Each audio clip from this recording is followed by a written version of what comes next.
Good evening, everyone. Welcome to the jungle here on the Central Iowa Sports Network. We got marquee matchups tonight here from Ankeny Centennial High School. Hello, everyone. Blake Walker with you here this evening. It's the 5th-ranked Ankeny Centennial Jaguars taking on the 6th-ranked Southeast Polk Rams. Hope everyone's having a good new year, good fresh start to 2023. This is a pivotal matchup for 2023 and a pivotal matchup for the CIML. We're still a little bit of ways away from postseason pairings and whatnot, and the state tournament could be just around the corner here in a couple months, but this game will be so important when it comes to seeding. These are two of the top teams in the CIML, obviously ranked 5th and 6th. Both teams averaging 55 points per contest, but it's the defense that is the most impressive out of these two teams. Centennial gives up just 34 points per contest. Southeast Polk gives up 43 points per contest. And they're led by 2 stars. For Southeast Polk, it's Brooklyn Daly, the Drake recruit. She's headed to Drake to play basketball next year, 12.7 points per contest for Southeast Polk. And then Ankeny Centennial, Kennedy White. She's also played really well this season, 12 points per contest. Last 5 games for Southeast Polk, 3 straight wins, including a win over Waukee Northwest, Dowling, and Urbandale.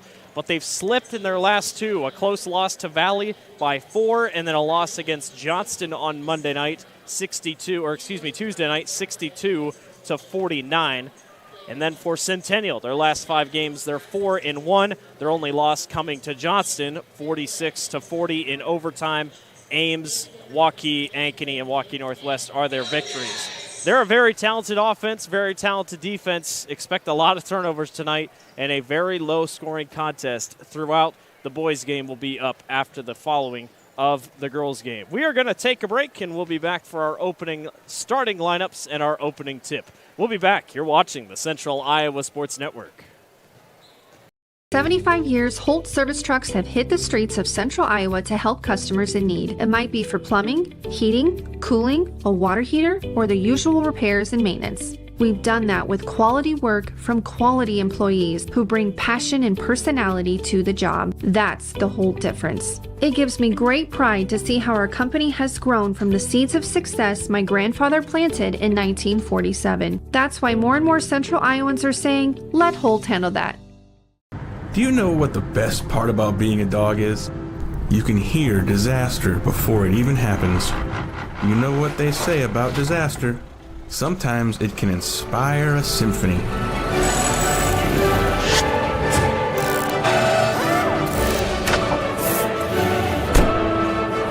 An honest day's work deserves an honest day's treat. No extra charge. And that is why we choose Honest Wrenches. No extra charge, and it's how service should be. Hi, this is Chris from Fireplace Superstore, and you've probably noticed there's shortages on most everything in the market today.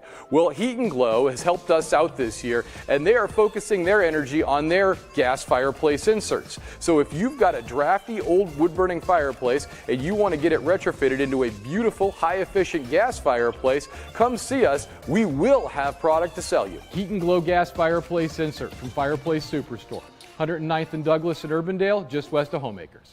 DeArmond certified used vehicles aren't the same as the rest.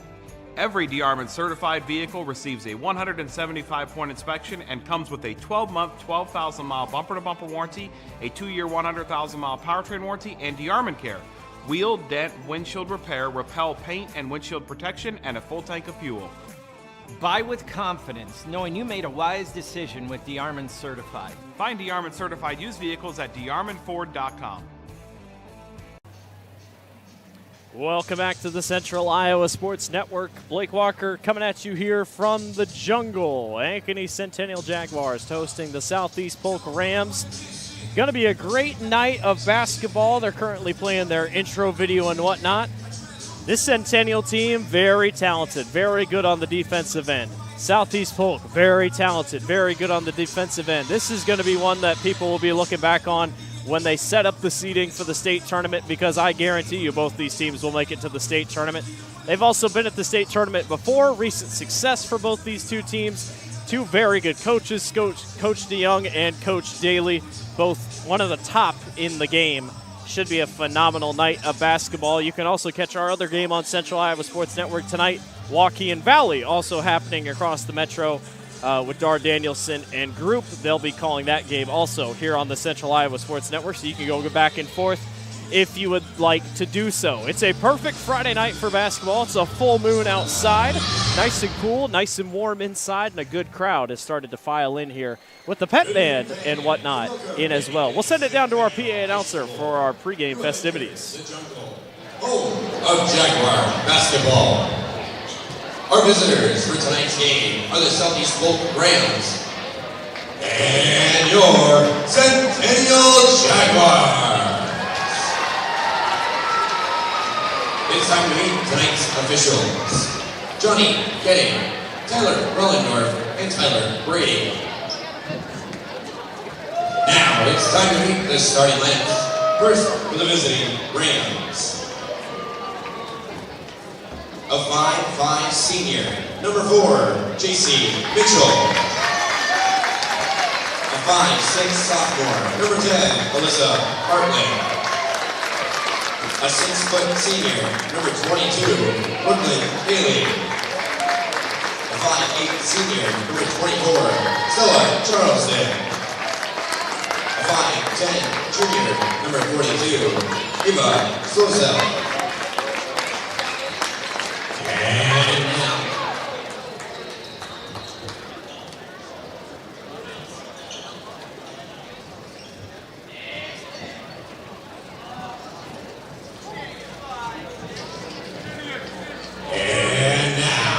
the starting lineup for your Centennial Jaguars.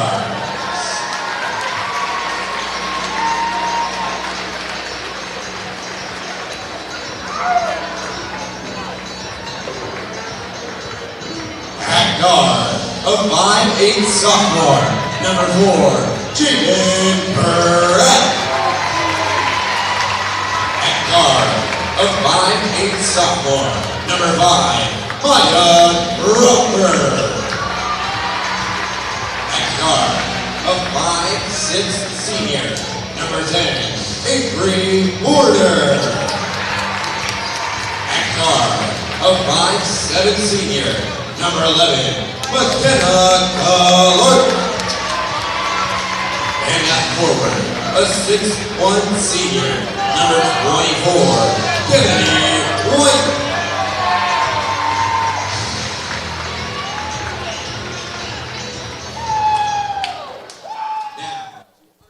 All right, we'll step aside for the national anthem, and we'll be back. You're watching the Central Iowa Sports Network. 1,300 vehicles on WauKeeChevy.com. Schottenkirk Chevy Waukee. If we don't have it, you can build it. Newly expanded service department means we're hiring. See the openings on WauKeeChevy.com. Schottenkirk Chevy Waukee. WauKeeChevy.com. We are so much more than an energy company. We are connectors, community protectors, and clean energy leaders. We are job creators, friends and neighbors, stewards of your dollars and savings. Yes, we are so much more. We are the energy behind your everyday, and we are obsessively, relentlessly at your service.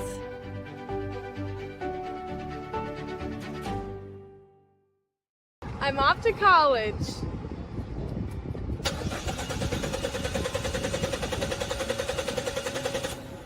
Oh, rats! Hi, Joe the car guy with a reminder. Before you send your kids off to school, set up an appointment with Westside Auto. We check everything from tires to belts, fluids, hoses, wipers, and lights. 44 inspection points to help prevent that oh rats moment for your students. Call us today to set up your appointment. We'll have your kids off to school saying, for the best, head west. Westside Auto. Ever have one of those awkward moments when a business disappointed you? You got ripped off? Didn't get what you expected? The Better Business Bureau can help you avoid these uncomfortable situations. BBB accredited businesses are honest, ethical, and reviewed annually by the BBB. Don't experience another awkward moment with a bad business. Trust the ones that operate with integrity. Look for the BBB seal. It's the sign of a better business. And find a better business anytime at bbb.org. We all love a good win, however small or ordinary. Losing track of time, finding yourself with a few extra dollars in your pocket, soaking up the perfect Iowa day. These are the everyday delights and small victories that make us smile. These are the moments that connect us all as Iowans. And these are the moments that, more often than not, start with Iowa's farm families and the corn they're growing. Because when corn grows Iowa, Iowans win. Welcome back to the Central Iowa Sports Network. Ankeny Centennial, ranked 5th in Class 5A, taking on Southeast Polk, ranked 6th in Class 5A. We are off and running here in the jungle. Both teams averaging 55 points per contest. Centennial gives up 34 points per game, and Southeast Polk gives up 44 points per game. Maya Crawford all the way to the basket. She'll get the layup to go, and Centennial strikes first blood. Centennial in all white, black trim. Southeast Polk all black and yellow numbers.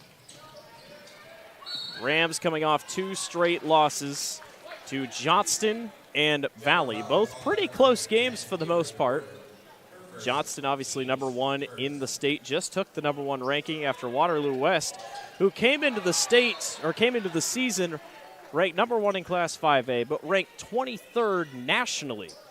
Waterloo West got upset by Linmar on Tuesday night. They dropped to number 3 in the rankings that came out yesterday. So the CIML is back on top and occupies quite a few spots in the top 15. Rams try to get some work done, and there's a three-pointer that's going to be fouled. That's Stella Charleston, who will go to the line to shoot 3. Maya Crawford came around on the side, caught her on the arm, and Charleston will go to the line to shoot 3 for the Rams. And she rims out on her first. Charleston, an 87% free throw shooter coming into tonight, had only shot 8 free throws, now has taken 10. She sinks her second.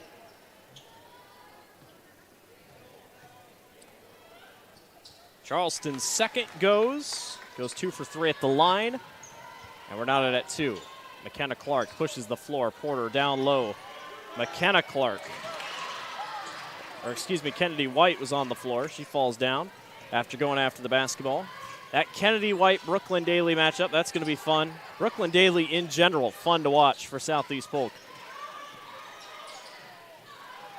Three-pointer from the wing. That misses everything, and Crawford grabs the rebound. Both teams love to force turnovers. Stingy defenses can get aggressive at times. We were here calling Centennial's game against Northwest on Tuesday night. That game got aggressive in the late goings. Pratt down, tries to go baseline, gets it knocked away. Good defense by Alyssa Bartlett. You asked me, Bartlett and Pratt are almost identical. Both very aggressive, both very good on the offensive end. Almost identical players. You're going to see them going up against each other a lot tonight. Daly at the wing. They try to go back down low, and Porter is able to snag it away, but it is last touched by Centennial. It will remain with the Rams with 16 seconds to go on the shot clock. And Bartlett will throw in. Centennial coming off the win against Waukee Northwest, a 44-30 victory. Again, just showcasing that defense. That's a Waukee Northwest team currently ranked in the top 10. 1 second left on the shot clock. Bartlett got it up. There was no violation, so they'll just play on. Southeast Polk forgot that the buzzer had even gone off at one point. Porter at the wing, just over 5.5 to go. Avery got a lane to the basket. She kicks to Maya Crawford for 3, and she can't hit it as it hits side iron. Good open look, unselfish basketball by Centennial. Daly, a tight pass, trying to get it down low to J.C. Mitchell, and it's out of bounds, and Centennial will take the ball back. Both teams clearly looking not to force things early, but it's caused a few turnovers on both sides, which you expect in a game like this. Pratt guarded by Bartlett. She'll go to Porter in the corner. Pratt wanted a 3, didn't take it. They'll go back out to Crawford. Expect the shot clock to be used a lot tonight. Porter gets open for 3. Good play and good shot. Avery Porter knocks down the corner three-pointer. Solseth back the other way. Got fouled by White underneath.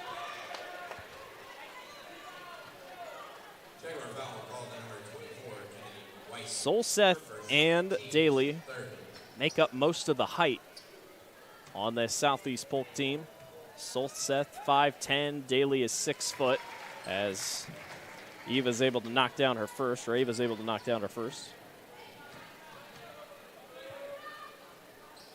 Rims out. Rebound, almost snagged away. Yes, it's taken back by Southeast Polk. Charleston fires a 3, and it gets up over top of the rim, and it will be out of bounds. Good aggressive play by Southeast Polk on the glass to at least give them a different or another chance.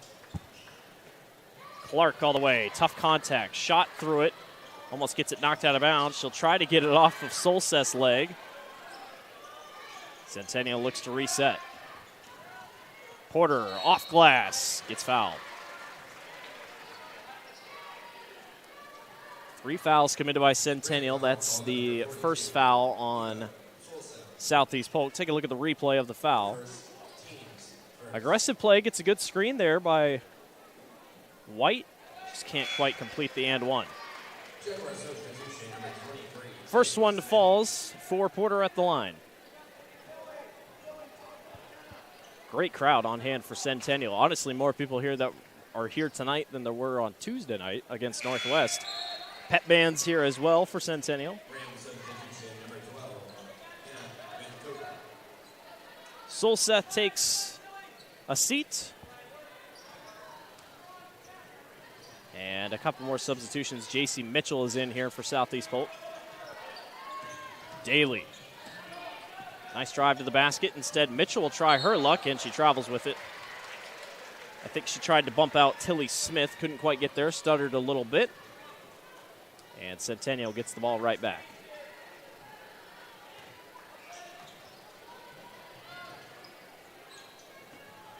Four minutes to go here in the first quarter. Centennial leads by 4. Pratt for 3. Rimmed out. Crawford skies for the rebound. She'll go right back down low to Pratt and goes off glass. Very good job by Centennial keeping your eyes up the floor. Bartlett tries to go, and she gets an offensive foul called. I thought it was either going to be a travel or an offensive foul, but Bartlett gets called. And Coach Daly wants a timeout. How about the start for Centennial? 9-3. They'll take a 30-second timeout, and we'll stay here. Take a look at the rankings of Class 5A. So Johnston #1 at 11-0. Pleasant Valley, the only other unbeaten team in Class 5A, is #2. Waterloo West in 3rd. West Des Moines Valley, who has been the Achilles heel of Centennial and Southeast Polk this year, they sit #4. Centennial 5, Southeast Polk 6. Davenport North having a good year, 9-1. They are 7th. Dowling Catholic at 6-4 is 8th. Waukee Northwest, despite being 4-4, is 9th. Linn-Mar is 10th after that big win over Waterloo West. They jumped from 15th to 10th. Ankeny 11th at 5-5. Iowa City West 12th. They got a win over Xavier last night. That was a big win. Des Moines North 13th. Sioux City East 14th. Iowa City Liberty is 15th. Out of the timeout. Smith gets around everybody and can't quite get the layup to go. Big break. Caught by the Rams.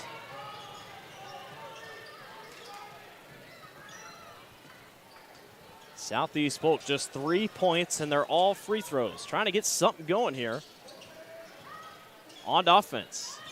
It's been a tough stretch for the Rams after losing their last 2 here. Not easy when you get 3 top 5 opponents in a row on your schedule. That one is out of bounds. Last touch by a Ram. It'll be Centennial basketball. Centennial playing their 5th straight game against a ranked opponent. As expected when you're in the CIML, almost every school is ranked in the top 15. Pratt down low, gets fouled and one. Boy, I tell you what, Centennial is finding every single lane they can and making really aggressive passes. Take a look at this. Pratt is almost doubled, but it didn't matter. Beautiful pass by Tilly Smith. And Centennial, who got off to a good start against Northwest, and that arguably pretty much won them the game, was a really good first half, and that's exactly what they're doing again here. Ava Martin has checked into the ball game, and Jaden Pratt will go to the line to shoot 1 free throw.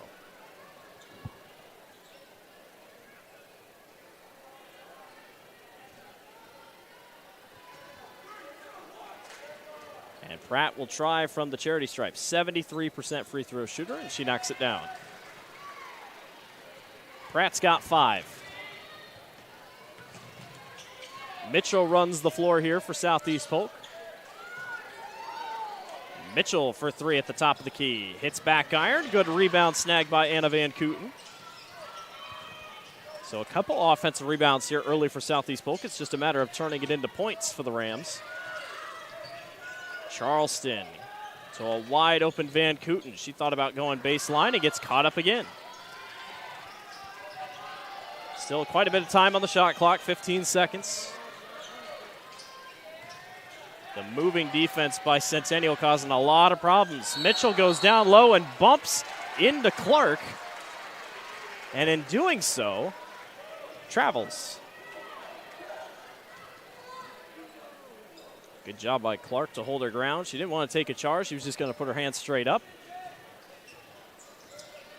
Clark back the other way to Maya Crawford in the corner. 9-point lead for Centennial. Clark all the way, tries to force her way inside. She has the capabilities to do such things. Solseth to Charleston in the corner for 3. That rims out. Solseth on the glass. She's got a little bit of a size advantage down low. She can't get that to go. Van de Kooten rips it away. Mitchell for 3, and that splashes home. Southeast Polk finally catches that break and splashes in a 3. Again, they're doing pretty well on the glass. It's just turning that into points. Pratt tried to go inside, and it'll be a foul, blocking foul, called on Anna Van Kooten.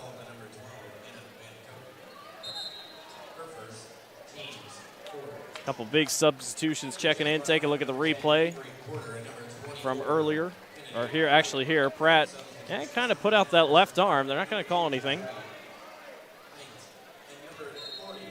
Zoe Hines checks into the ball game for Southeast Polk. Kendi White is back in the ball game. You get her versus Solseth. Morgan Rees, a little bit of height for Southeast Polk on the floor. Crawford spins, and Hines is able to get her blocked. The Rams look to push to the corner. Charleston for three. Just can't find the basket as Ava White grabs the rebound. Or Ava Martin, excuse me.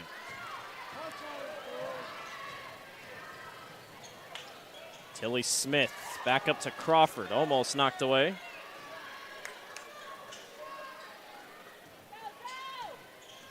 Under a minute to go here. Porter, nice move. Can't get it to go. Hines on another rebound.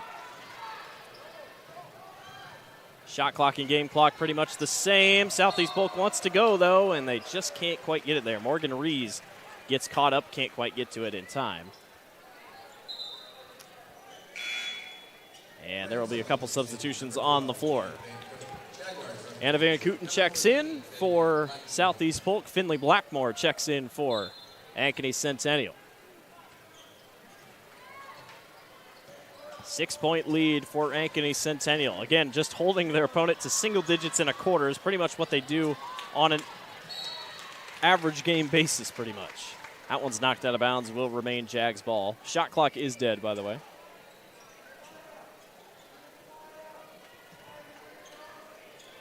It's Porter throwing it underneath.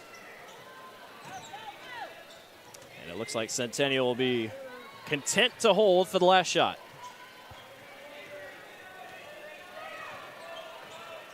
Half of Southeast Polk points this quarter from the free throw line. Maya Crawford scored the first basket of the quarter. She scores the last basket of the quarter. How about the first quarter put together by the Jags? 14-6, Centennial on top. We'll be back. You're watching the Central Iowa Sports Network.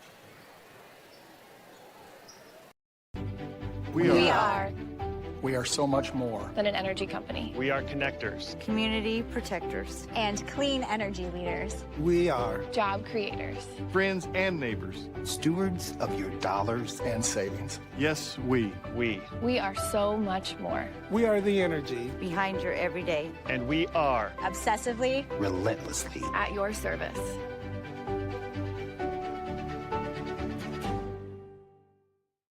For 75 years, Holt service trucks have hit the streets of central Iowa to help customers in need. It might be for plumbing, heating, cooling, a water heater, or the usual repairs and maintenance. We've done that with quality work from quality employees who bring passion and personality to the job. That's the Holt difference. It gives me great pride to see how our company has grown from the seeds of success my grandfather planted in 1947. That's why more and more central Iowans are saying, let Holt handle that.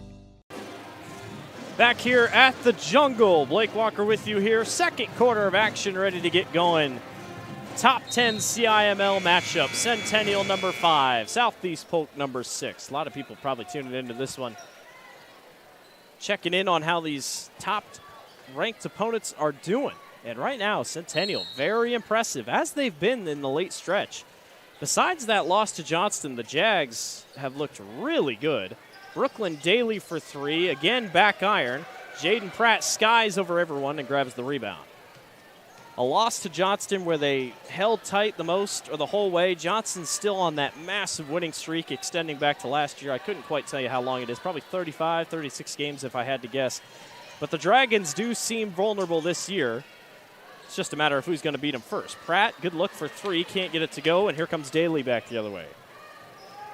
Brooklyn has not gotten on the scorebook yet, and I'm sure that was talked about in the huddle, as there's a mispass, mistimed by J.C. Mitchell out of bounds. And it is Centennial basketball. Both teams have committed their fair share of turnovers. The offensive rebounding for the Rams has been pretty impressive. But just nothing quite going down for Southeast Polk. About a lid on the rim. That's about what it is right now. Crawford working on Mitchell. Porter cuts to a Jaden Pratt, and Pratt lost it on the way up, and it's ripped away by Solseth. Again, a really good play nonetheless. Brooklyn Daly was wide open down the court, and the Rams didn't see her. Charleston turns around and gets it to go. Stella had 2 points in the first quarter, both from the free throw line. Finley Blackmore in the game. Maya Crawford goes back to the top of the key to reset. One thing about Centennial, they just love to move. There's a lot of motion, a lot of screens being set. White got inside, good positioning on Solseth, just couldn't quite get the bucket to go. That post battle, again, all night long is going to be really fun to watch. Solseth fires a mid-range jumper, and she drops it in. Timeout Centennial. They'll take a 30-second timeout. So Solseth gets in the scorebook, and it's a quick 4-0 run to start the quarter for the Rams. And it feels like, based on transition offense, that might be where the Rams can get their points, because a couple times, I mean, Southeast Polk's getting down court just a little bit quicker, and I'm sure that's what Coach Daly's trying to get to her team so far.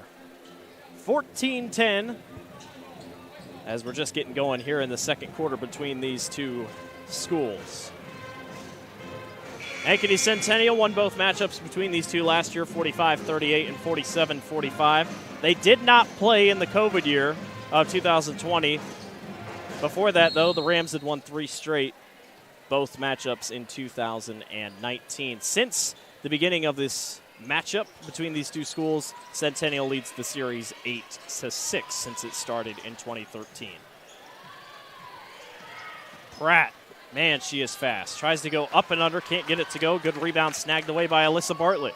Brooklyn Daly, like I said, they're going to push the floor a little bit. Daly spins, can't get it to go.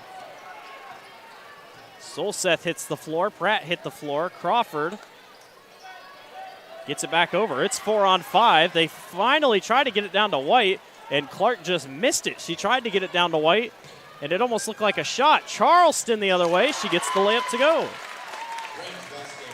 Make it a 6-0 run to start the quarter for Southeast Polk. How about the response by the Rams?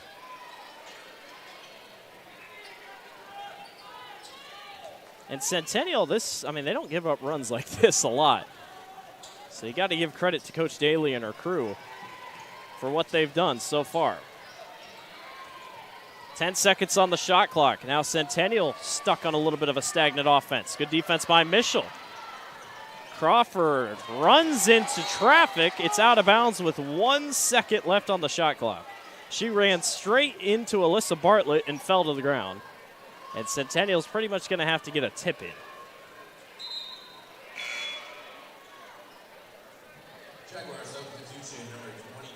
Tilly Smith checks into the ball game, and out comes Maya Crawford. Crawford had 4 in the first quarter. Porter has to get it in. It's touched. Pratt cannot get it up. Good defense by Alyssa Bartlett to not even let her shoot it. And with that, the Rams get the ball back on a 6-0 run.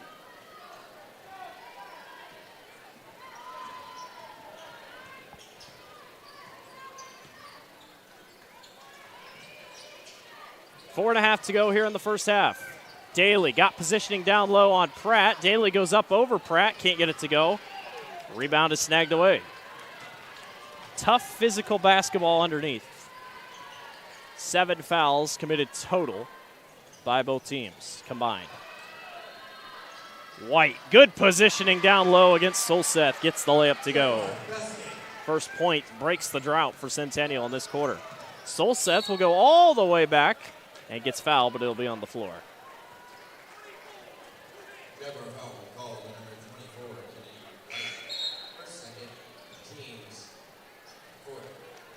There'll be a throw-in underneath for the Rams. Finley Blackmore checks in for Kennedy White.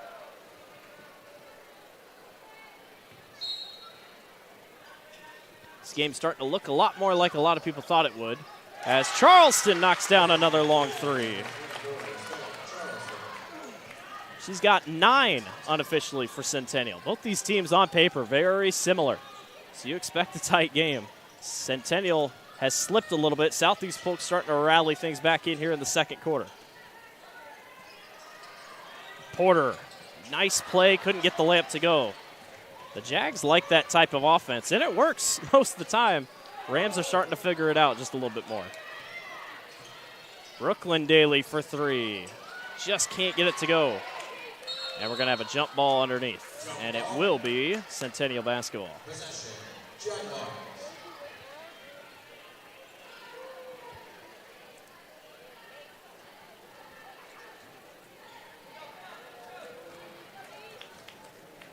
Well, for Southeast Polk, when your star player has yet to get in the scoring column, you got to find other ways to score, and there's a foul down low on Charleston. And Stella Charleston on the offensive end, very well. 9 points so far. Solseth has 3, and J.C. Mitchell has 3.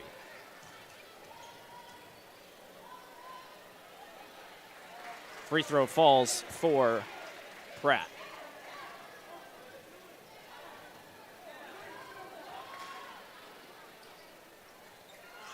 And rims out. 2-point lead for the Jags. 3:11 to go here in the first half. Charleston, another 3. She hits again. How about the shooting night beyond the arc for Stella Charleston? Finley Blackmore tries to respond, and she does.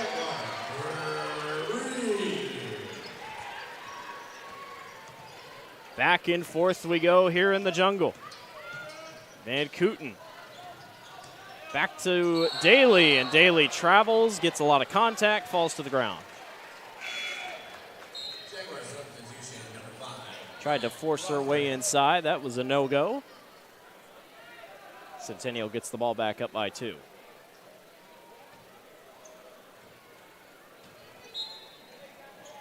.241 to go here in the first half. Great crowd on hand. Good Southeast Polk crowd, good Centennial crowd. I know soccer team's going to have a celebration of their state championship in the halftime of the boys' game. I know they're dancing at the halftime of this game. Big night of activities here at Ankeny Centennial High School. Clark, stop and pop for 3. Ooh, rims out. And a foul on Maya Crawford as she was going after the rebound.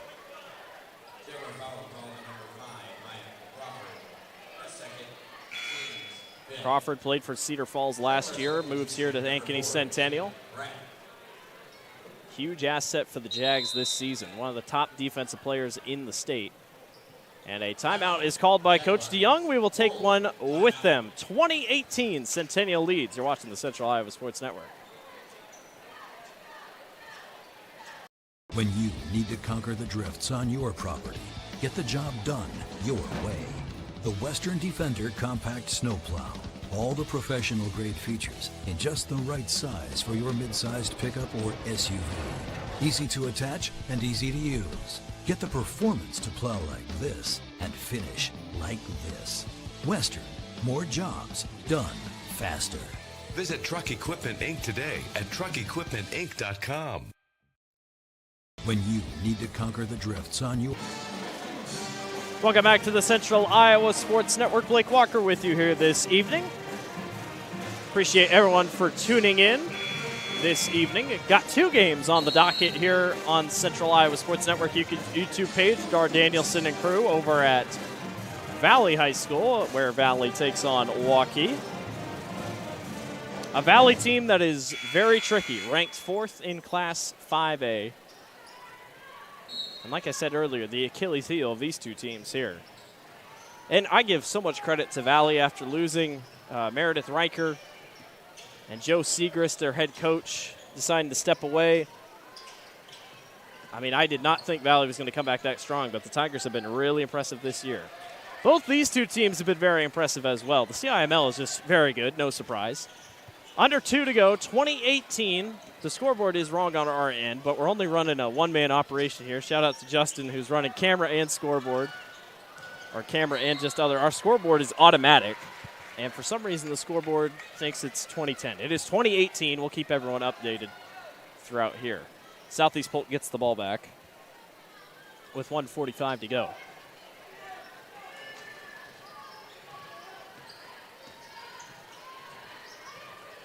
Centennial led at the first quarter break 14-6. An impressive second quarter by the Rams is now tied 20-20. There's your scoreboard back going. It probably didn't know what an 8 was. Daly finally gets on the board for the first time tonight.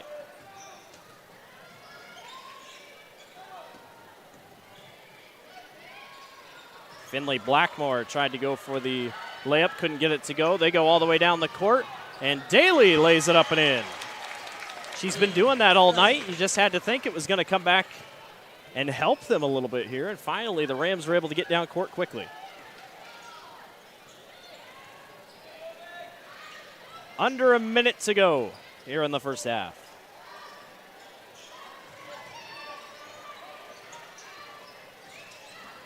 Clark, baseline against Charleston, goes right back to Porter. Porter loses it. Daly has it, and a foul on, I believe, they're going to get it on Finley Blackmore.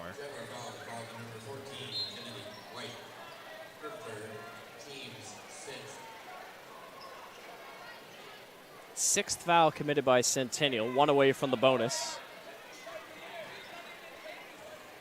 Coach DeYoung is confused about something on the scoreboard. Not sure what. He was saying somebody's not in the game that I guess was called to be in the game. Charleston step back three. Why not? 3 3-pointers this quarter alone for Stella Charleston. The 5'8" senior's making the most of her minutes tonight. 5-point lead for Southeast Polk. How about this quarter by the Rams, who trailed 14-6 at the end of the first? Clark around on a screen, and we are going to have a foul on the floor. Centennial fans wanted a possible carry or double dribble because the ball was picked up pretty much. That's 6 fouls on Southeast Polk.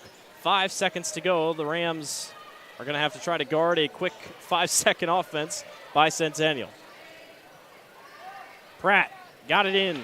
Hines gets it back, and a foul will send will send the Rams to the line with 2 seconds left. They got a good look, but Pratt, good defense.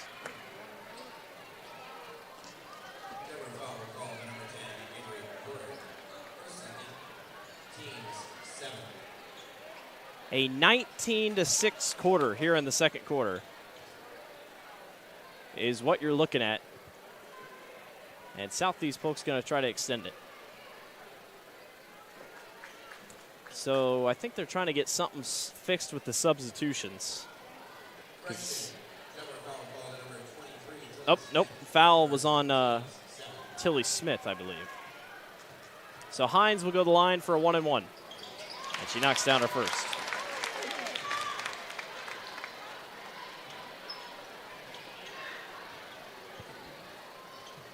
$13 points this quarter for Stella Charleston. Huge for Southeast Polk. Hines misses, 2 seconds left. Solseth caught up, and that will do it for the end of the first half. What a response for Southeast Polk. Outscores the Jags 20-6 in the second quarter, and they have the lead, 26-20. Don't go away. We got a lot of great basketball still left to be played. You're watching the Central Iowa Sports Network. We'll be right back. Lets your UTV power through the storm. The Impact V Plow and Impact Straight Blade, with the features the pros demand. Custom tailored for your UTV. And to keep your work top-notch, rely on the Tornado UTV Hopper Spreader. Now that's a job well done. Western, more jobs done faster. Visit Truck Equipment Inc. today at truckequipmentinc.com. We all love a good win, however small or ordinary. Losing track of time, finding yourself with a few extra dollars in your pocket, soaking up the perfect Iowa day. These are the everyday delights and small victories that make us smile. These are the moments that connect us all as Iowans. And these are the moments that, more often than not, start with Iowa's farm families and the corn they're growing. Because when corn grows Iowa, Iowans win. Ever have one of those awkward moments when a business disappointed you? You got ripped off? Didn't get what you expected? The Better Business Bureau can help you avoid these uncomfortable situations. BBB accredited businesses are honest, ethical, and reviewed annually by the BBB. Don't experience another awkward moment with a bad business. Trust the ones that operate with integrity. Look for the BBB seal. It's the sign of a better business. And find a better business anytime at bbb.org.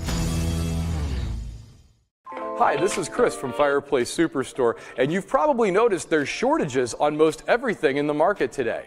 Well, Heat and Glow has helped us out this year, and they are focusing their energy on their gas fireplace inserts. So if you've got a drafty old wood-burning fireplace and you want to get it retrofitted into a beautiful, high-efficient gas fireplace, come see us. We will have product to sell you. Heat and Glow gas fireplace insert from Fireplace Superstore, 109th and Douglas in Urbandale, just west of Homeacres. DeArmond certified used vehicles aren't the same as the rest. Every DeArmond certified vehicle receives a 175-point inspection and comes with a 12-month, 12,000-mile bumper-to-bumper warranty, a 2-year, 100,000-mile powertrain warranty, and DeArmond Care. Wheel, dent, windshield repair, repel paint and windshield protection, and a full tank of fuel. Buy with confidence, knowing you made a wise decision with DeArmond certified. Find DeArmond certified used vehicles at DeArmondAuto.com. Welcome back to the Central Iowa Sports Network. Blake Walker with you here this evening. Southeast Polk on top of Ankeny Centennial here at the break, 26-20. If you turned away in the first quarter and decided, I wouldn't watch in the second quarter, you missed a lot. Southeast Polk outscores the Jags 26-20, and unofficially, Stella Charleston 13 points in that second quarter. She has unofficially 15 overall for the Jags, 3 3-pointers for the senior. Again, all unofficial scores so far. Zoe Hines has 1, JC Mitchell with 3. Brooklyn Daly gets on the board in the second quarter. She's got 4. Stella Charleston with 15, and Ava Solseth with 3. For Centennial, again, good first quarter. Great defense being played. Jaden Pratt had 5 in the first. She had 1 in the second, so 6 points. Maya Crawford with 4. Avery Porter with 5. Finley Blackmore with 3, and Kennedy White with 2. But Southeast Polk started to figure out the offense just a little bit more there at the second quarter mark and started looking to hit the fast break just a little bit harder, and sure enough, it worked. And that's given the Rams the lead that they have now. And Ankeny Centennial, as of late, not used to being in this position. Again, you don't really give up a ton of points like this. They only gave up 30 total points to Waukee Northwest on Tuesday night. So something that Coach DeYoung and his team will have to work on here in the second half. Don't forget, coming up after the conclusion of this game, boys basketball game will be on as well of Ankeny Centennial and Southeast Polk. The Rams off to a tough start this year. They'll try to get an upset win here on the road against Ankeny Centennial, who's coming off a loss to Waukee Northwest.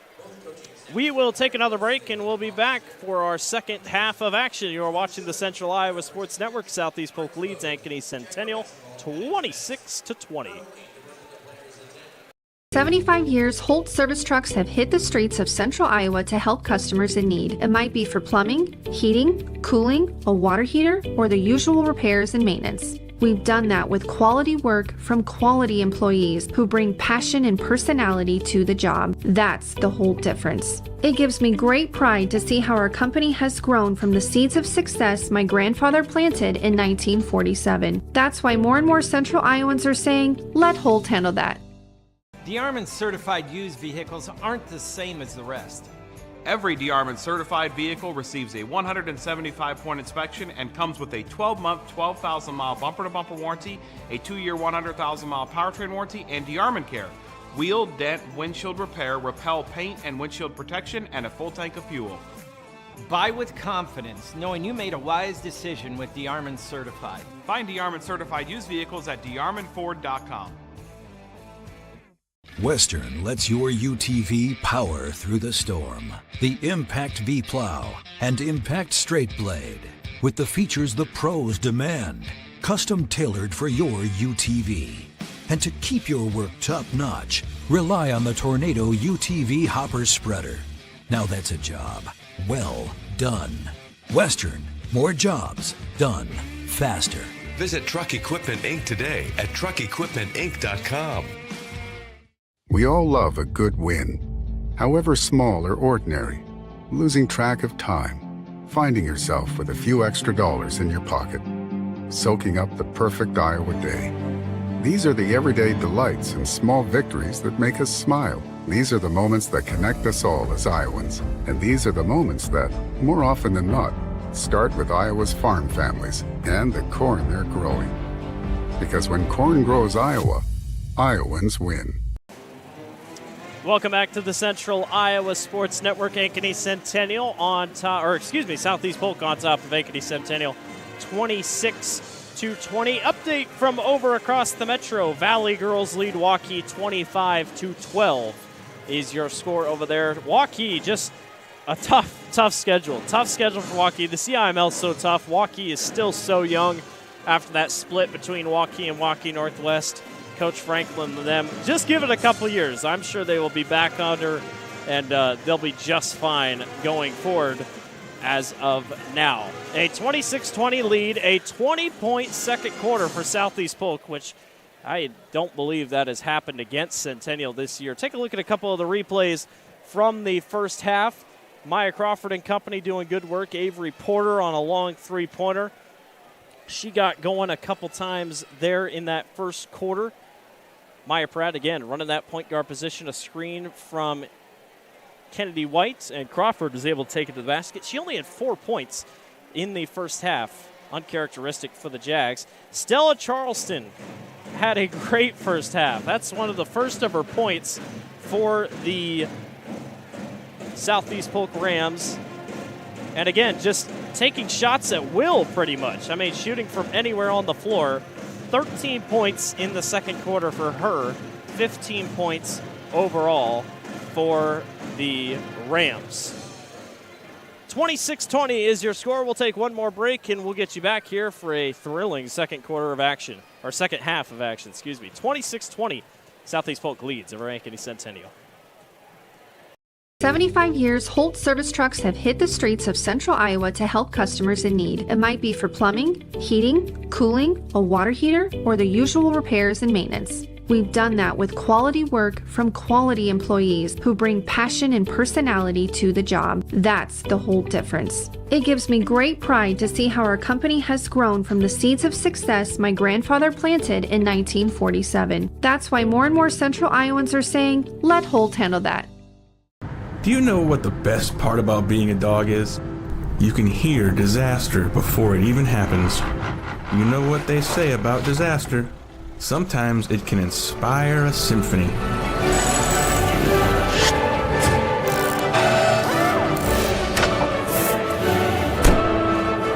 An honest day's work deserves an honest day's treat. No extra charge. And that is why we choose Honest Wrenches. No extra charge. And it's how service should be. Hi, this is Chris from Fireplace Superstore, and you've probably noticed there's shortages on most everything in the market today. Well, Heat and Glow has helped us out this year, and they are focusing their energy on their gas fireplace inserts. So if you've got a drafty old wood-burning fireplace and you want to get it retrofitted into a beautiful, high-efficient gas fireplace, come see us. We will have product to sell you. Heat and Glow gas fireplace insert from Fireplace Superstore, 109th and Douglas at Urbandale, just west of Homeacres. DeArmond certified used vehicles aren't the same as the rest. Every DeArmond certified vehicle receives a 175-point inspection and comes with a 12-month, 12,000-mile bumper-to-bumper warranty, a 2-year, 100,000-mile powertrain warranty, and DeArmond Care. Wheel, dent, windshield repair, repel paint and windshield protection, and a full tank of fuel. Buy with confidence, knowing you made a wise decision with DeArmond Certified. Find DeArmond certified used vehicles at DeArmondFord.com. Welcome back to the jungle. Ankeny Centennial trails Southeast Polk 26-20. The Rams came into tonight ranked 6th in Class 5A from the Iowa Girls High School Athletic Union rankings that came out yesterday. And Southeast Polk 6th in the rankings. So back to back. Someone's going to take the 5th spot Granted, new rankings won't come out till next week, so a lot can change. But this win is a big win on the resume for either of these teams, whoever comes out on top tonight. They will play again later this season, but if you can get the first one, especially a road win for Southeast Polk, that's a great start. And trying to get back on track after losing back-to-back games. Coach Daly and her team trying to avoid that. Pratt down low to White. White up and under move, off glass and good. And based off the very first possession, we can tell what Coach Young said to his team in the halftime locker room. Get the ball down low more. They must feel they have a pretty good advantage with White down low against either Solseth or Daly. Crawford with the steal. Back the other way. And lays it up and in. There is 4 straight points, much needed for Centennial. The Rams in that second quarter got a lot of points off fast break transition. So you got to force turnovers. Daly down low, off glass, can't quite get the layup to go. Great offensive set, though, for the Rams. Daly had 4 in the first half. They all came in the second quarter after a scoreless first. Pratt on a screen. She'll go against the double team and gets fouled. Very aggressive start here by Centennial. Wasting no time out of the break.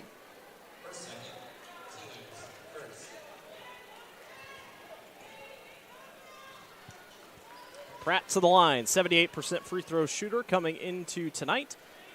Back iron on our first. Hit 1 free throw in the first, 1 in the second. She's got 6 points overall. Misses both. Daly pushes for the Rams. Bumps into Pratt, works her way down low and gets it to go. Contact down low, refs let it go. There's been a lot of contact down low tonight. The refs have let him play for the most part. No problem with that. Porter to Pratt. Jaden goes baseline. She'll step back and fire 2, and again, not strong enough. Off back iron. JC Mitchell runs the floor now, and that time loses it on the floor, picked up by Clark. Saw a couple turnovers early in this one in the first quarter. They were able to clean it up. Both teams cleaned it up for the most part in the second. If anything, it was Southeast Polk getting down the floor and outletting quickly off missed shots. But the Rams have also done good on the offensive glass. It's just turning those into points is a matter. 8 seconds on the shot clock. Crawford spins her way down low. Can't get it to go. Gets her on a rebound and misses again. Boy, she is tough to get at underneath. 4-point lead for the Rams. Daly, beautiful pass to Mitchell. That's knocked out. That's going to be a tough call. They're going to give it to Southeast Polk. The official was on the back side of the call, so I don't even know how he was able to see it, but did look like the right call. Rams will take the ball. JC Mitchell checks out. Anna Van Kooten checks in.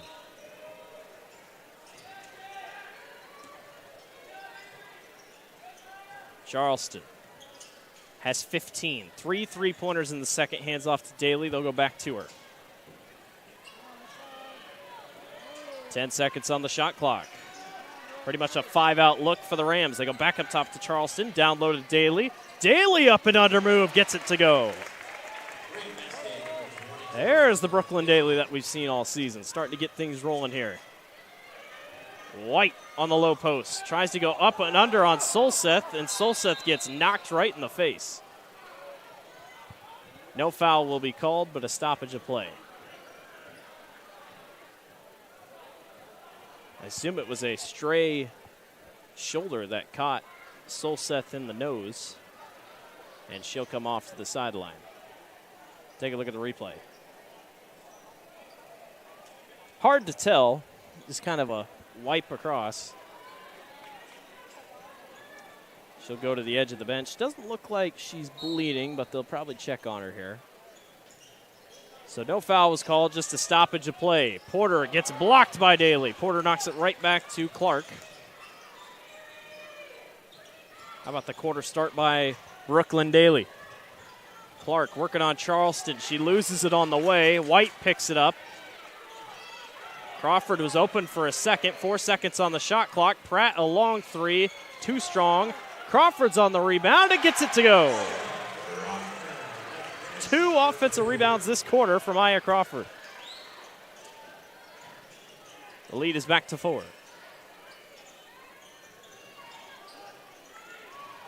Bartlett. Down low. She has yet to score tonight. Has to go with it somewhere. Maya Crawford with the steal. One-on-one. Crawford. Daly. Crawford can't get it to go. Good defense by Brooklyn Daly on the backside. Out of bounds. It will remain. Ankeny Centennial basketball.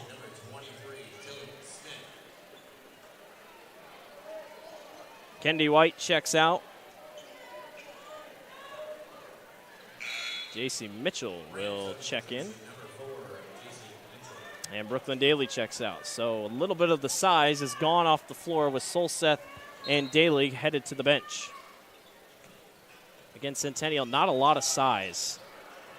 Porter on the rebound on the offensive glass. Both these teams working hard on the glass, and Porter got fouled as she got the rebound. She'll go to the line to shoot 2.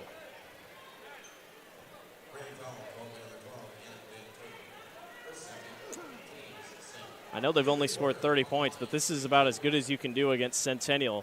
The Jags are only giving up 34 points per contest. And Southeast Polk's already got 30. Ava Martin checks into the ball game, and out goes McKenna Clark. Tough night for McKenna. Still no points for her. Porter knocks them both down from the charity stripe. She's got 7 unofficially for the Jags. And Bartlett brings it up. Alyssa Sala Lane got away from everyone. Stella Charleston for 3. No. If you're a Jags fan, you're like, she finally missed. She's been on fire all night. Here comes some size back into the game, or some height back into the game for Southeast Polk. Solseth and Daly back in. Zoe Hines. She's tough and feisty down low and at the perimeter. Good defensive set and a great defensive player for Southeast Polk. 30-28, 3.5 to go here in the third quarter. This one living up to expectations. After the first quarter, I thought maybe Centennial might run away with this thing, but the Rams, an impressive second quarter, has gotten this thing back to where it should be. Tilly Smith for 3, no good. Rebound snagged back away by Jaden Pratt. Pratt back outside to Crawford. Her quick move. She'll go to the basket, floats it in. We're tied. Crawford had 4 in the first quarter, none in the second. She's back going here with 6 in the third. But on the other end, Ava Solseth goes coast to coast and gets it up and in.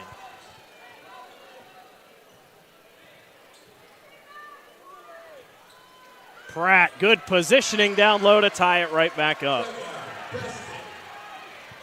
Daly, other side, fouled on the backside by Tilly Smith.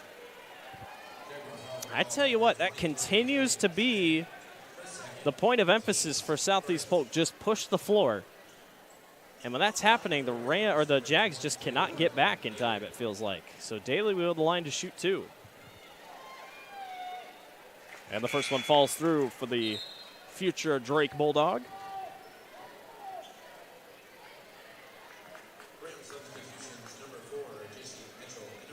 Daly has been to the line this season coming into tonight 43 times. That's team leading. She's a 70% free throw shooter from the charity stripe. And the lead is 2. Scoring has picked up here in the third quarter for both teams, it feels like. Tilly Smith for 3. No. Daly on the boards.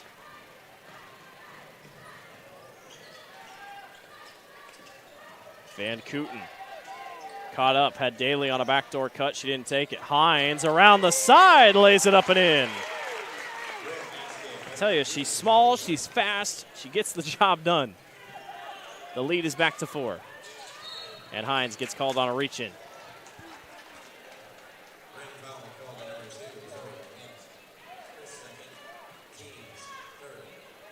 Maya Crawford will throw in here for the Jags with 2 minutes to go, just under 2 minutes to go here in the quarter.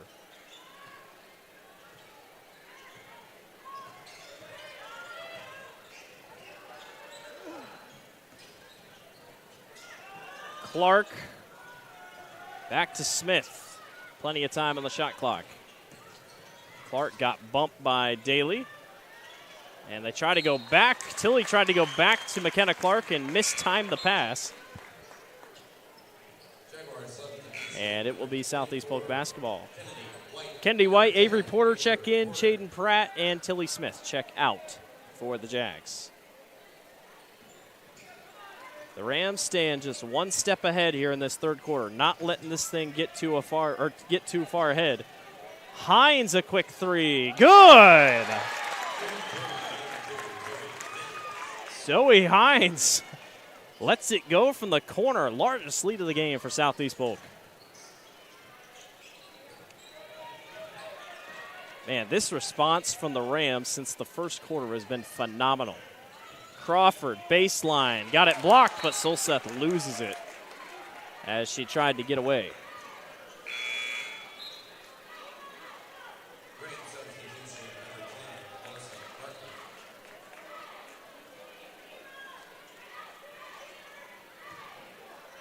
And Porter will throw in underneath with 1:08 to go. Crawford inside, got bumped almost, gets the and one. She'll go to the line.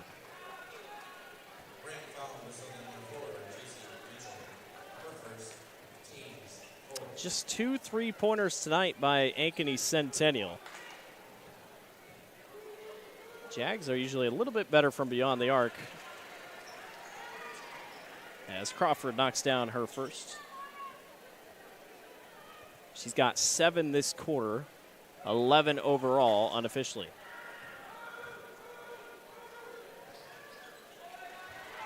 And make it 12. She went quiet that second quarter, but she's come back alive here in the third. 5-point lead for the Rams. Daly, quick move. She's got a size advantage on Crawford, but Crawford blocks it right back. Under a minute to go here in the third.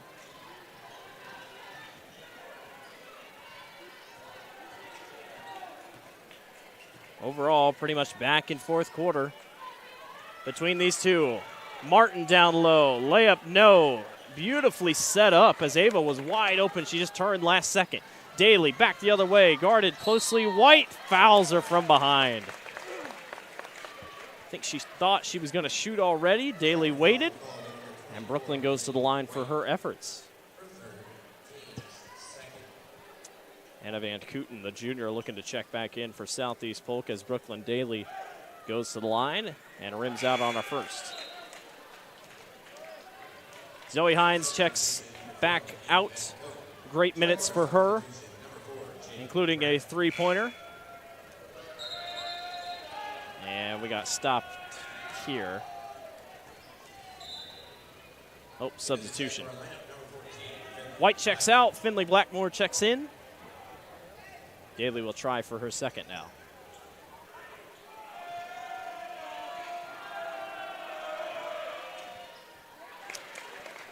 Daly sinks the second. Lead is 6. So we've pretty much stayed the same in terms of scoring here.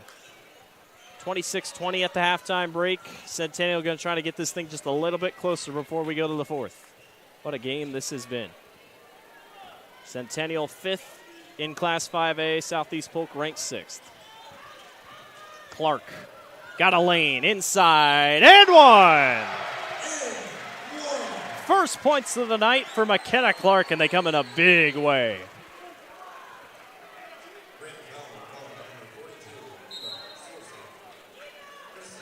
Take a look at the replay. Clark waits, and then Bartlett moved back, and that's enough room for Clark to see an opening and goes all the way in to grab the basket. Snags the 3-point play. 4 seconds on the clock. Bartlett runs the floor, fires up a heave, and it will not go. Do not go away. We have got a great fourth quarter on tap. Southeast Polk leads Ankeny Centennial 40-37. We'll be back. You're watching the Central Iowa Sports Network. 1,500 vehicles on WaukeeChevy.com. Schottenkirk Chevy Waukee. If we don't have it, you can build it. Newly expanded service department means we're hiring. See the openings on WaukeeChevy.com. Schottenkirk Chevy Waukee. WaukeeChevy.com. Ever have one of those awkward moments when a business disappointed you? You got ripped off? Didn't get what you expected? The Better Business Bureau can help you avoid these uncomfortable situations. BBB accredited businesses are honest, ethical, and reviewed annually by the BBB. Don't experience another awkward moment with a bad business. Trust the ones that operate with integrity. Look for the BBB seal. It's the sign of a better business. And find a better business anytime at bbb.org. Free Godfather's Pizza begins with the download. Order through my new online ordering app and start earning free pizza and sides. It's easy. Download the Godfather's Pizza online ordering app today. Do it. Welcome back to the jungle. Ankeny Centennial, Southeast Polk. Rams lead 40-37 as we go to the fourth quarter. Number 6 versus number 5 in Class 5A. Doesn't get any better than this. This game, after the first quarter, a little rocky. It was a 14-6 lead for Centennial at the end of the first, but the Rams put up 20 points in the second quarter to give a 6-point lead before the half. That was a lob attempt to Pratt. She couldn't get it done. Here comes Southeast Polk back the other way. They lead by 3. Solseth all the way. Can't get the layup to go. McKenna Clark with the ball here. She got a big and one to end the third quarter to bring it within 3. That was her first points of the entire ball game.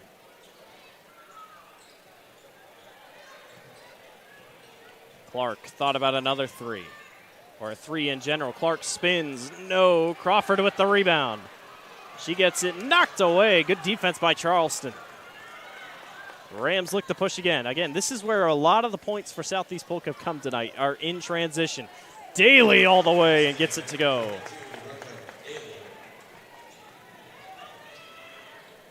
White, guarded by Solseth. White goes all the way down, off glass, gets fouled. To the dismay of Southeast Polk fans.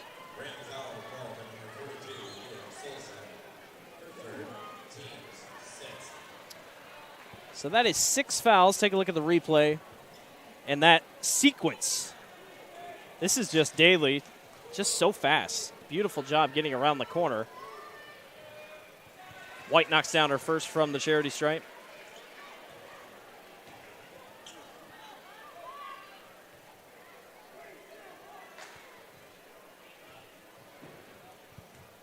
White will try again. She knocks both down. We trade baskets to start, for the most part. Under 7 to go. Daly wants to go baseline, guarded by Pratt to the corner. Ava Solseth for 3. First three-pointer of the ball game for number 42. Couldn't have come at a better time. The lead is 6.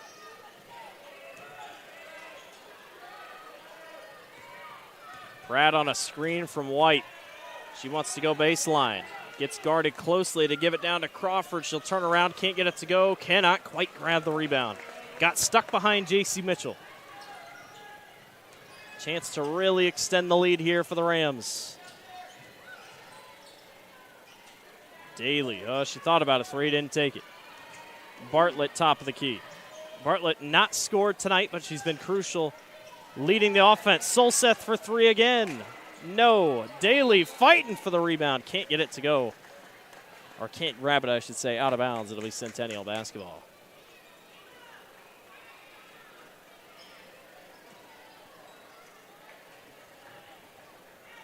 Centennial coming off the big win against Waukee Northwest. Timeout on the floor.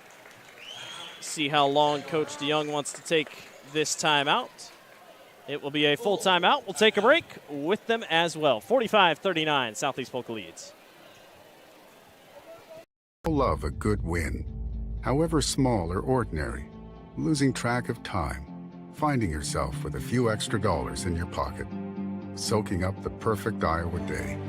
These are the everyday delights and small victories that make us smile. These are the moments that connect us all as Iowans. And these are the moments that, more often than not, start with Iowa's farm families and the corn they're growing. Because when corn grows Iowa, Iowans win. Welcome back to the Central Iowa Sports Network. 45-39, Southeast Polk on top of Ankeny Centennial. Very, very competitive game tonight between these two squads. It has been fun to watch throughout. The Rams just continue to be one step ahead for the most part, and they will try to hold on to their lead here in the closing minutes. Like I was saying before we went to timeout, Ankeny Centennial coming off 3 straight wins over ranked opponents before that loss, or after that loss to number 2 Johnston at the time, 46-40. Back on December 13th. The Rams coming off losses to Valley and Johnston. So the Rams trying to break that 2-game losing skid. Kennedy White down low gets the bucket to go. She's got all 5 points this quarter for the Jags. Could she be the key to win Centennial the ball game?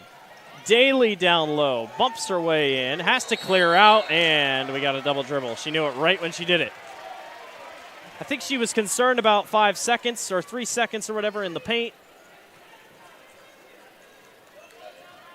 That's the break Centennial might have needed. 5.5 to go. Pratt got open for 3, didn't take it. Clark, she'll step back and let one go. Off front iron, falls right into the lap of J.C. Mitchell.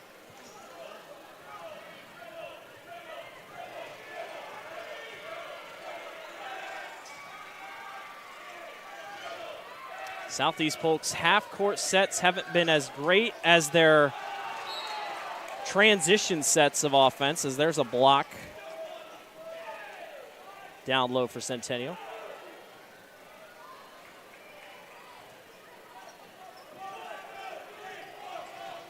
Charleston back up top to Mitchell.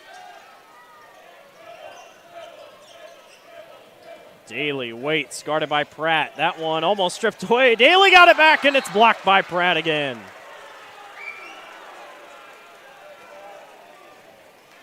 Daly on Pratt has worked in Brooklyn's favor. She's been pretty good with that matchup so far tonight. Just got to finish. Solseth, top of the key, guarded by White. She'll go all the way to the basket. No, Solseth gets the board right back. Offensive rebounding coming up big here in the fourth quarter. Daly, no one's there, and we got a timeout. Just barely called in time by Coach Daly. It was about to be a 5-second call. Full timeout on the floor. We'll take one with them. Rams lead 45-41. Ever have one of those awkward moments when a business disappointed you? You got ripped off? Didn't get what you expected?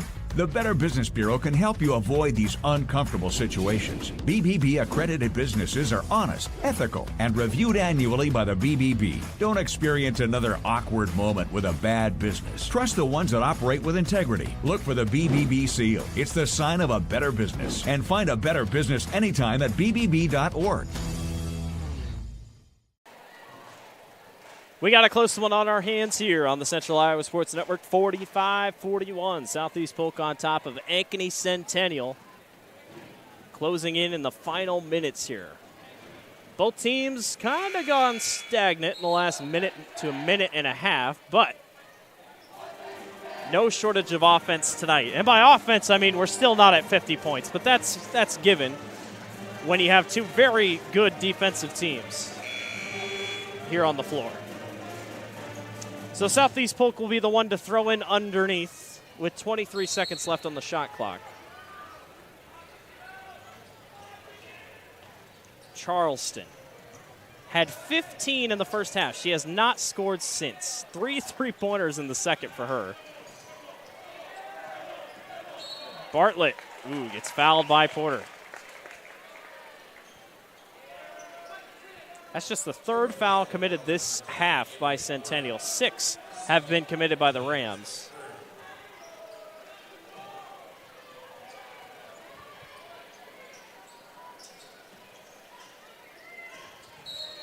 And another touch foul on Porter. So the ref must have seen something that she kept kind of putting her hands up. It's not, I mean, it was almost a hand check, but so they get her on back-to-back calls. Rams got to be careful because Centennial's one foul, or the Rams are one foul away to putting Centennial in the bonus. Mitchell, beautiful pass to Charleston down low. There, she's back in the scorebook. 17 unofficially for Stella Charleston. Pratt, baseline, fouled on the floor, but she will go to the line for at least a 1-and-1.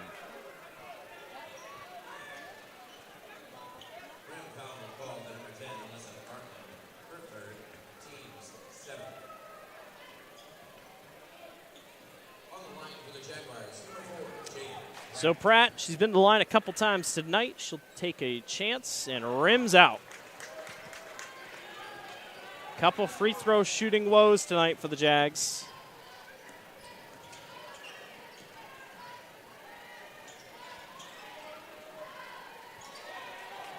Three and a half to go. There's a steal. I feel like I haven't said that for Centennial in a while. They just haven't committed or forced as many turnovers as they usually do, it feels like. Great discipline all night by the Rams. Clark. Back outside to Porter. Jaden Pratt. She'll try her luck down low. Gets it to go off glass somehow, some way. First score for Centennial this quarter that was not named Kennedy White.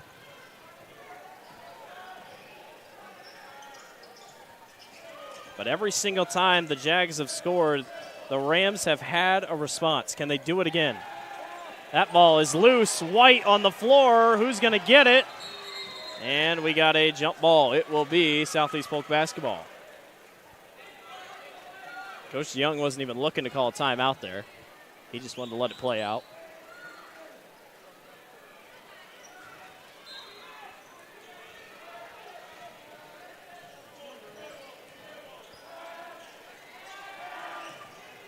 Solset tried to get it down low to Daly. Daly fouls Kennedy White. And like I talked about, that bonus situation might come back and bite him because now Kennedy goes to the line to shoot a 1-and-1. Take a look at the replay. Solset, right idea, and then, just a aggressive take to go after the ball. But Brooklyn had to be aggressive in that situation. 1-and-1 here for Kennedy White. And the first one goes.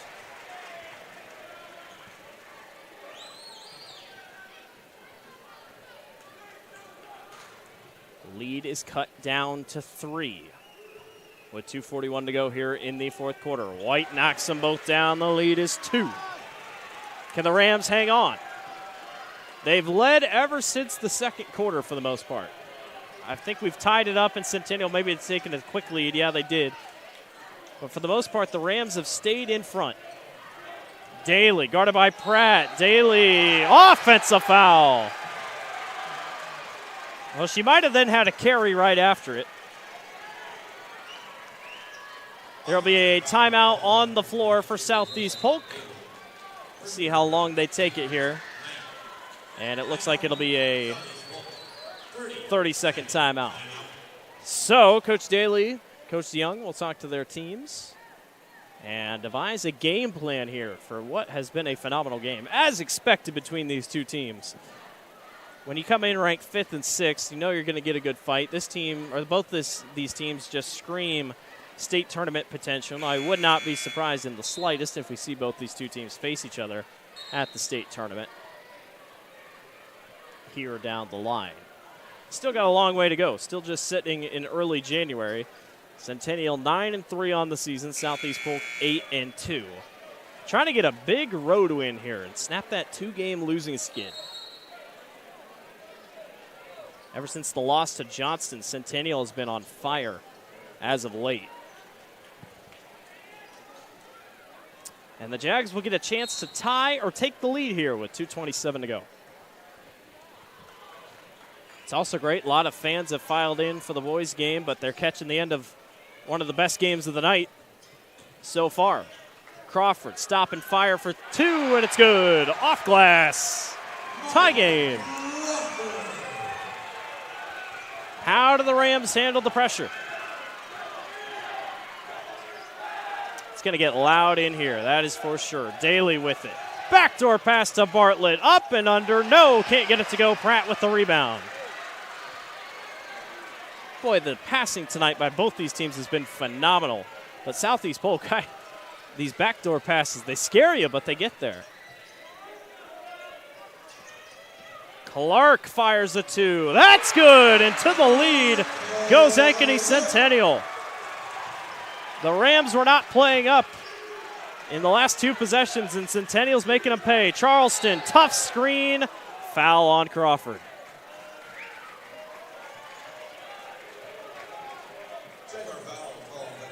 Daly's fouls have got to be getting up there. Take a look at the replay from the shot of McKenna Clark. Again, Charleston went underneath the screen, and that's can't do it. Clark's been quiet tonight, just 5 points. She averages 12 per contest. Coming up big here. Under 1.5 to go. Bartlett, quick move to the basket, got it stripped away. Out of bounds, it will be Southeast Polk basketball.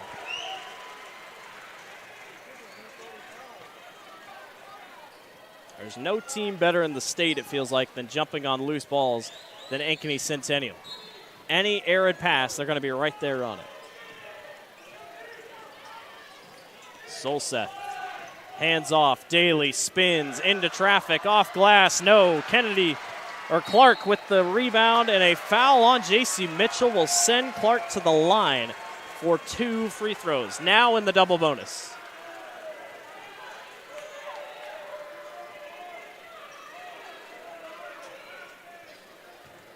So with 1:05 remaining, McKenna Clark will go shoot 2.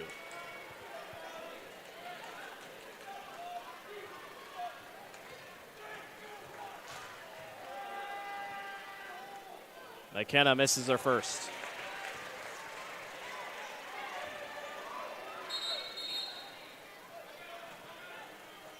Got a stoppage. Oh, they thought... Referee thought that Coach Daly was calling timeout. She was making a sign for what play to run. Officials thought she was calling a timeout. Kennedy White will shoot her second. And sinks it. 3-point game. Buckle up. 1 minute to go. Bartlett fires a 3. Misses off front iron. Kennedy White with the rebound. She gets fouled by Daly. No, she traveled. Oh, I thought she had it and she got bumped by Daly, but no, they're going to say the travel happened before the foul.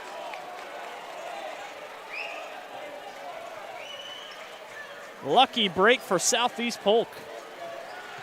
I thought for sure they were going to call the foul, but I guess it was a travel on the other side. They'll try again, 54 seconds to go. Don't need a 3. Solseth for 3. No. Rebound skied for by Pratt.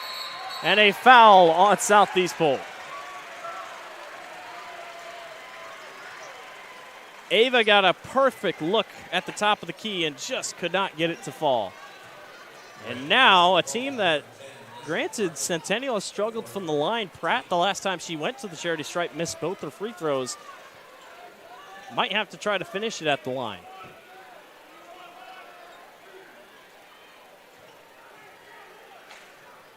Pratt will shoot 2. First one falls right through.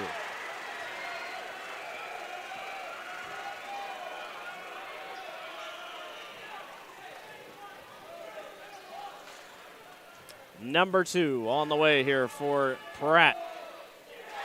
5-point lead. Rams got to be quick. Bartlett stumbles all the way, high off glass, and 1! First points of the night for Alyssa Bartlett. She got lucky. She's starting to go down. She started falling a little bit. She tripped on her own legs and just barely gets it up as Porter gets called on the foul. Charleston checks out. Hines checks in. What a night for Charleston if she is done. 17 points. Bartlett will shoot one, trying to make it a 2-point game. Yes. Now the shot clock and game clock are perfect. There is 35.6 on the clock and 35 on the shot clock. So 0.6 difference. Coach Daly is going to take a timeout, and they will take a full timeout. Take a break, take a rest, and take a breath. We'll be back. You're watching the Central Iowa Sports Network. You know what the best part about being a dog is? You can hear disaster before it even happens. You know what they say about disaster? Sometimes it can inspire a symphony.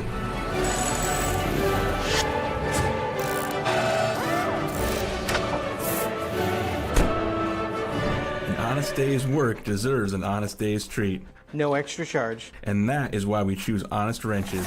No extra charge, and it's how service should be. Welcome back to the Central Iowa Sports Network. Southeast Polk and Ankeny Centennial, a top 10 matchup here in Class 5A. Number 5 Centennial, number 6 Southeast Polk. Who'd have thunk coming down to the wire? Not like the statistics said that this probably would happen. But what a game between these two teams. So evenly matched on paper, and it has shown tonight. 35 seconds left.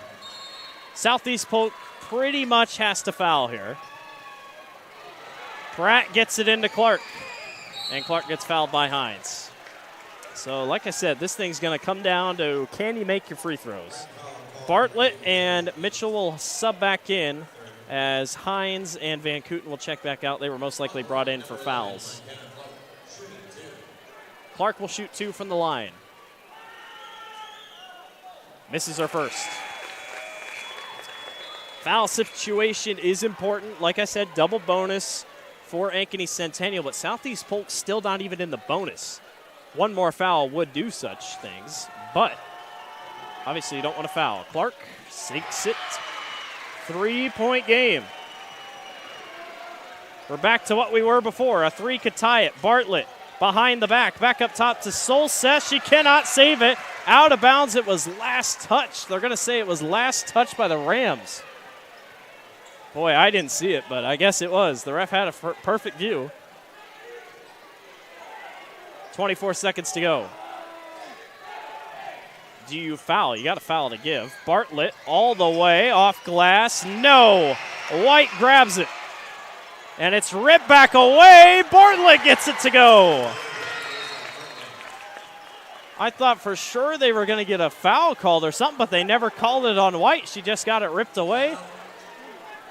Timeout on the floor, I think. Take a look at the replay. White has it, and then Bartlett just straight rips it away. They're going to take a full timeout. We'll take one more with them. 13 seconds left. You're watching the Central Iowa Sports Network.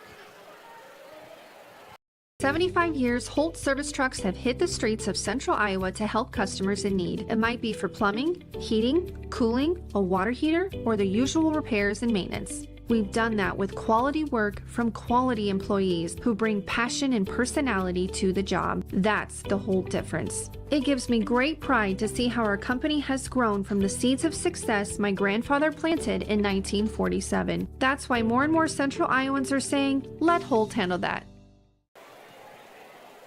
Welcome back to the Central Iowa Sports Network. Blake Walker with you here this evening, wrapping up the girls' game. What a game it has been. We felt like we were flying through this game after the first half, but this second half has slowed down for a good reason. This game has gotten very competitive. These two teams going at it. It's gotten aggressive here at the end. And with, I think, 14 seconds will be left on the clock, Centennial has it by 1.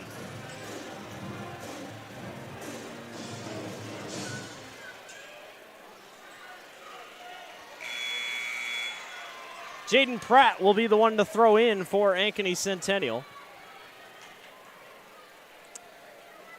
Thing is, who do you send to the line, or who do you want to send to the line if you're Ankeny Centennial?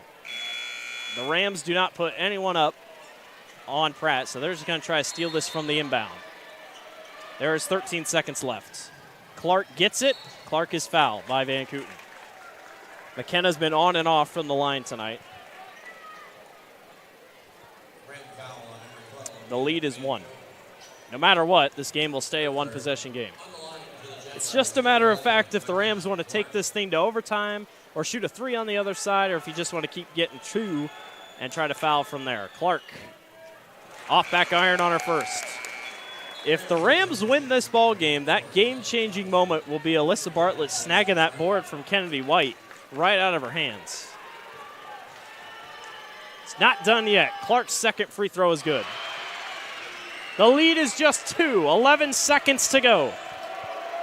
This is what it's all about. Bartlett down low on Porter. Bartlett caught up, and a timeout by Coach Daly with 3 seconds left. I thought Bartlett was going to do it all herself, and she kind of got caught up last second. We'll stay here as we got another full timeout. Save you from the commercial hassle. So it'll be 3 seconds left.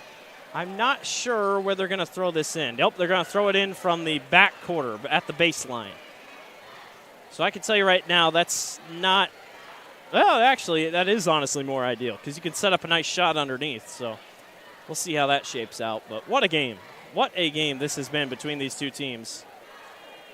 Avery Porter getting her legs stretched out on the bench. She looks like she's in a lot of pain with a cramp. She's been big tonight for Centennial. Well, this is it. 3 seconds left will be on the clock. Southeast Polk will throw in from the baseline. There's been a lot of contact all night long. Southeast Polk still has just 6 fouls. So it's all up to what Coach Daly has drawn up in the huddle. And Centennial wants a timeout. So a lot more thinking here. 30 more seconds put on the clock for the timeout. Don't forget, coming up after this, the conclusion of this one, get about a 15-minute break, and then the boys' game. Ankeny, Centennial, and Southeast Polk. The Jags ranked 4th in Class 4A, coming off a tough loss to Waukee Northwest. They'll try to get back on track against the Southeast Polk team, trying to get their season up and running after a rough start. I'm not sure why, unless they changed the timeout back to full, but they put the clock back up to a minute in terms of timeout time. It's not like they're going to need the whole thing, but I'm excited. I'm excited to see what play that Coach Daly's drawn up here as there's both teams sitting there waiting to warm up. But I'm excited. This is going to be a good finish. 2 coaches, 2 of the best in the business. They've obviously been in these situations before. And your 3-second offense, under the basket offense, your best play is what you got. Watch out for a foul. Everybody's going to be aggressive. They will put Avery Porter up on Bartlett. Daly, Charleston, Mitchell, Solseth, and Bartlett on the floor for the Rams. 3 seconds left. This is for the game. Bartlett up top to Solseth. 2 seconds. Solseth at the horn. Won't go. Southeast Polk can't get it done. Ankeny Centennial defeats the Rams. 54-52 is your final score. What a ball game by the Jaguars.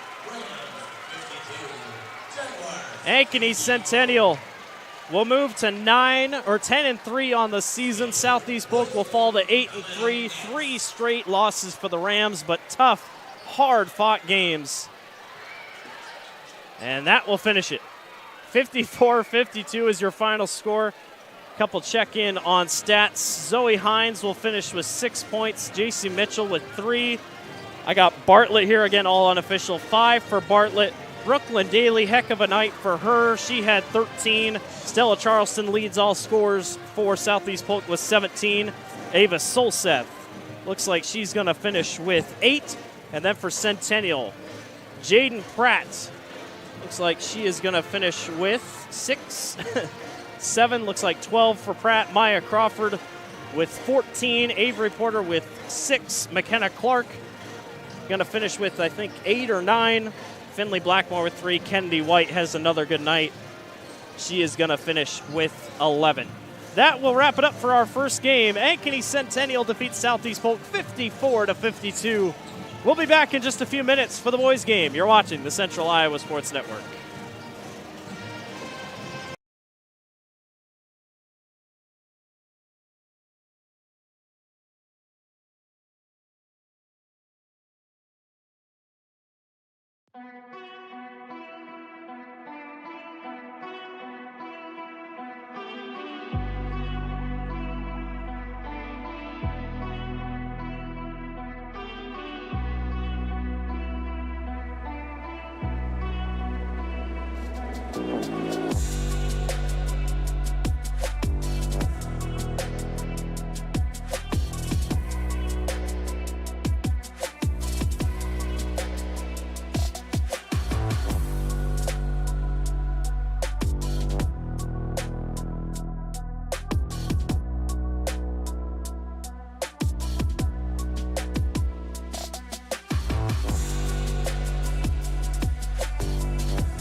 Hello, everyone. Welcome back to the Central Iowa Sports Network. Blake Walker with you here once again here this evening. It's the Ankeny Centennial Jaguars here in the jungle hosting the Southeast Polk Rams. Second game of our doubleheader this evening. Boy, what a great game the first one was. Ankeny Centennial girls get a big win against Southeast Polk. Take a look at a couple of the replays. Couple highlights from that first game. A 54-52 victory for Ankeny Centennial. Maya Crawford, big night for her, 14 points, nothing shy of the transfer from Cedar Falls. Came up big in a lot of ways. Centennial led in the first quarter 14-6 at the end of the first quarter, but it was Stella Charleston who gets the bucket there, had 13 points in the second quarter, 3 3-pointers, as you'll see one of them again here. That Southeast Polk outscored the Jags 20-6 in the second quarter to take the lead 26-20 at halftime. Brooklyn Daly had a lot of work down low. She had 13 points after going scoreless in the first half. Jaden Pratt misses a 3, but Maya Crawford, like she's done all year long, gets the bucket. This was a tough physical game between two very aggressive teams. Ava Solseth to Zoe Hines. Hines had a good night off the bench. 6 points for the Rams. Anytime you can do that, that's a big, big step in the right direction. Solseth fired up a couple times from the three-point line. Ava finished with 8 points, it looks like unofficially. Again, all unofficial scores. JC Mitchell, great pass down low. Stella Charleston had 15 of the first half. She only had 2. It was off that bucket in the second half. They were able to shut her down. Maya Crawford, McKenna Clark got going in the third quarter, fourth quarter to get back going. Here's a step-back jumper by McKenna Clark to tie in or take the lead. And overall, Ankeny Centennial at the end holds off a last-second shot by Ava Solseth at the buzzer to go on and grab the victory. Centennial has won now 5 straight,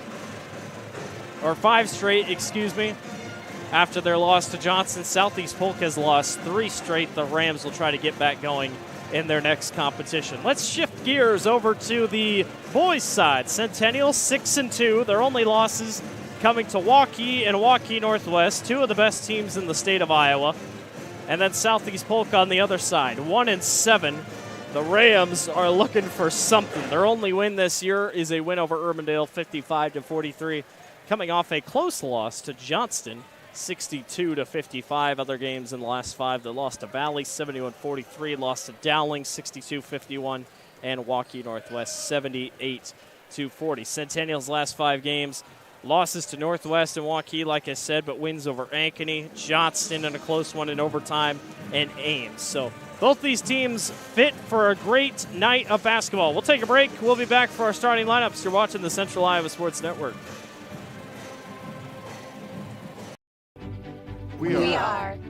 We are so much more than an energy company. We are connectors, community protectors, and clean energy leaders. We are job creators, friends and neighbors, stewards of your dollars and savings. Yes, we. We are so much more. We are the energy behind your everyday. And we are obsessively, relentlessly at your service.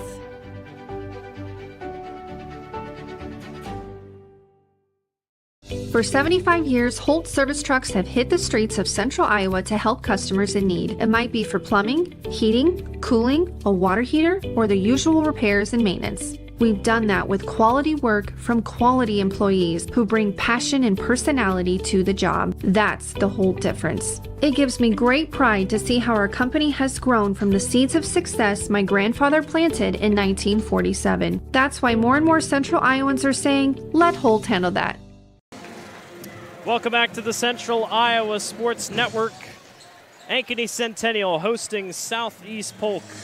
Should be a great one tonight. Jags looking for another big win, trying to get back on track after the loss to Waukee Northwest. Southeast Polk trying to snap this little losing skid. They got that win over Urbandale, but so far this season just struggled so far, 1-7. They're averaging 51 points per contest. Centennial's averaging 57, but it's the Rams giving up 64 points per contest. That's the kicker. Also just have struggled from the three-point line, just 22% on the season. Both teams exactly the same when it comes to rebounds at 223. Both teams also average the same amount of rebounds per game, as you'd guess, 27.9. Assists pretty much the same. Blocks pretty much the same. But, just been a tough start of the year for Southeast Polk. They'll try to get a big win here on the road against 4th-ranked Ankeny Centennial. who has looked pretty good. They're led by Luke Winkle, the junior, 15.5 points per contest. Southeast Polk led by their senior Riley Edwards at 14.4 points per game. Bodie Goodman, also someone to look out for. The sophomore is averaging 13 points per contest as well. They're playing out the intro video here, and we are just about to send it courtside to your PA announcer for our starting lineups. It is the Jaguars of Ankeny Centennial hosting the Southeast Polk Rams here on Friday night. Let's send it down to our PA announcer for our starting lineups. Good evening, fans, and welcome to Ankeny Centennial High School. You have entered the jungle, home of Jaguar basketball. Let's meet tonight's officials: Johnny Getty, Tyler Willendorf, and Tyler Brady. Our visitors for tonight's game are the Southeast Polk Rams and your Centennial Jaguars.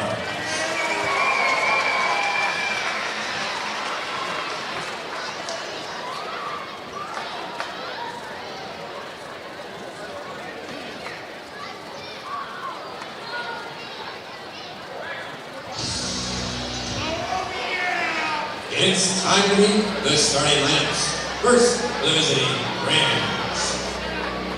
At guard, a 6'3" senior, number 3, Riley Edwards. At guard for the Jaguars, a 6'2" senior, number 3, Drew Scher. At guard for the Rams, a 6-foot sophomore, number 11, Bodie Goodman. At forward for the Jaguars, a 6'5" junior, number 10, Chase Shelley. At forward for the Rams, a 6'7" senior, number 12, Lincoln Control. At forward for the Jags, a 6'5" senior, number 12, Evan Berlin. At forward for the Rams, a 6'4" junior, number 20, Jackson Burton. At guard for the Jags, a 6'3" junior, number 13, Nick Vesky. For the Rams, a 6'2" sophomore, number 31, Sean Cooks. At guard for the Jags, a 6-foot junior, number 14, Luke Winkle.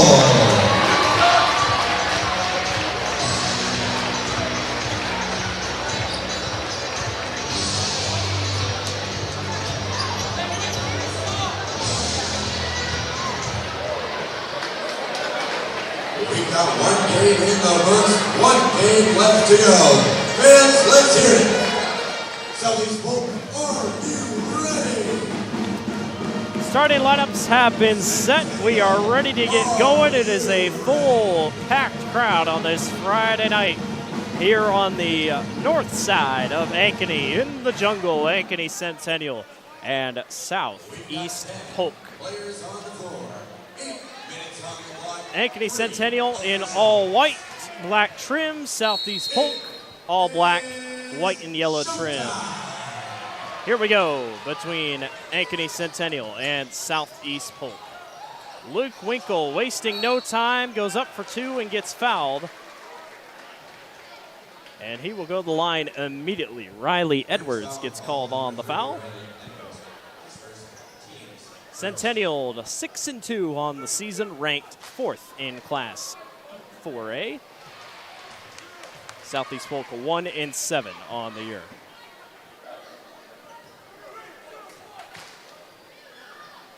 Winkle knocks both from the charity stripe down. And Centennial has a quick lead here to start us out. Rams at the top of the key. This is Jackson Barton.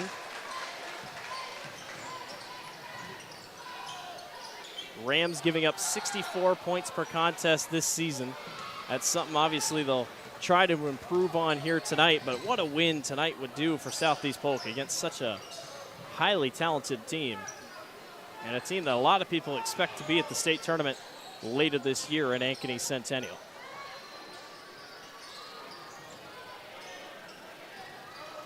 Drew Schurz, top of the key, up top to Evan Bryan. Schurz wanted a three. Bryan tries his luck and splashes it home.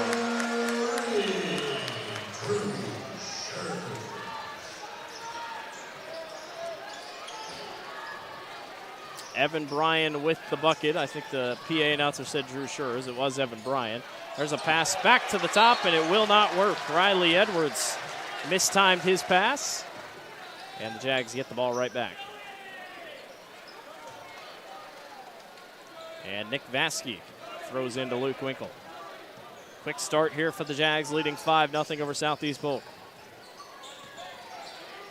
Winkle, step back two, good. Timeout on the floor for Southeast Polk. Quick start for Ankeny Centennial. Quick 7-0 start for the Jags. Luke Winkle with 4 quick points. And it just seems like a quick speed discrepancy here so far.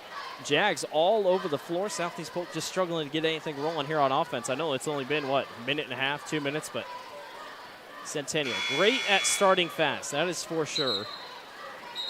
Against Northwest, they were tied 15-15 at the end of the first quarter. Price, Sanford, and company were able to pull back away. Tough loss for the Jags. His only losses have come to the Waukee schools, and they almost beat Waukee, losing to them 55-52 after a furious rally in that one. So they have the pieces to be a really good state tournament possible team. Looking for another big win to get back on track tonight. Always good when you get 2 back-to-back home games in a week. Quick drive to the basket, no good. Not going to fall that time for Bodie Goodman. Talented sophomore for the Rams. Luke Winkle tries to go all the way. He falls to the ground.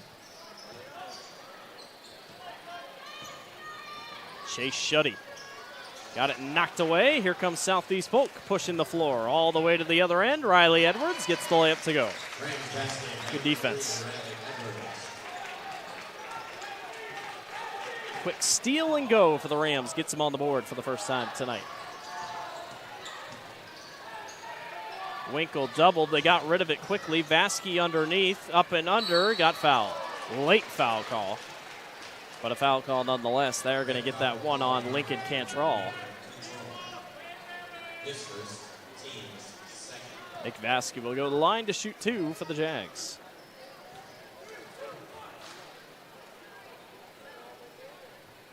And his first one falls.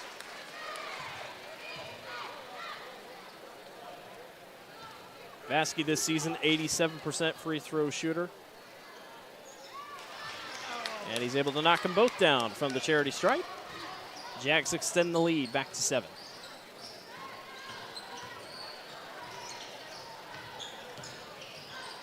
Cantrell had it there for a second. Up and under move. Beautifully done by Riley Edwards. Lincoln Cantrell has some height. They could use it to their advantage. 6'7"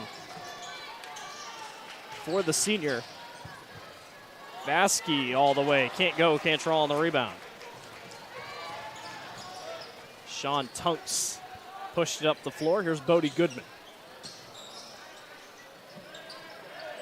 Goodman caught up, has to get rid of it. He traveled, but they didn't call anything. Evan Bryan with the steal with under 5 to go. Bryan coast to coast, stops, turns around, and gets it to go. Bryan's got 5. All the way to the other side. Nice little floater by Bodie Goodman. His first points of the night. Able to drop in. Rams hanging around here to start the quarter. Winkle goes coast to coast, can't get it to go.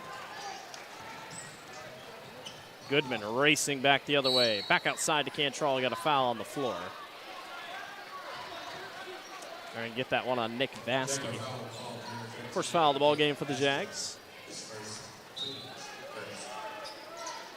Goodman throws in. This is Riley Edwards. Back to Goodman. Edwards stop and fire for three. Rims out. The Rams love to shoot the three. Struggled this season from beyond the arc, though. Drew Schurz for three. No, off back iron. Rebound taken away, and it's going to be a foul on number 10, Chase Shuddy. 2 quick fouls for Centennial.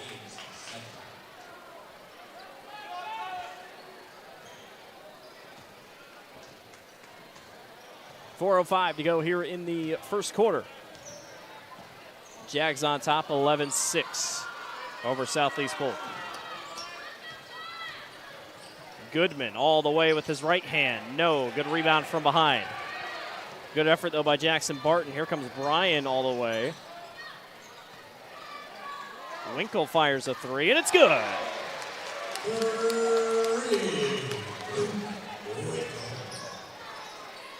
Huge shot for Winkle. Extends it, should be 14-9 or 14-7. Scoreboard's not right. Three-pointer by the Rams won't go. I guess 14-9. I thought it was 14-7, but our scoreboard's based on what the actual scoreboard says. Three-pointer by Shuddy. Good. 3 three-pointers for the Jags already.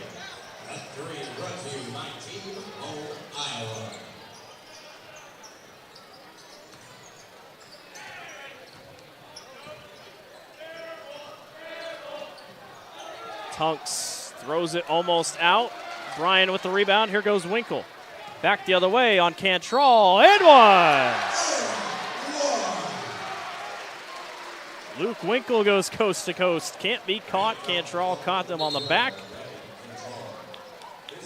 And a couple substitutions will hit the floor. Fast start for Centennial here with still 2:50 to go in the quarter.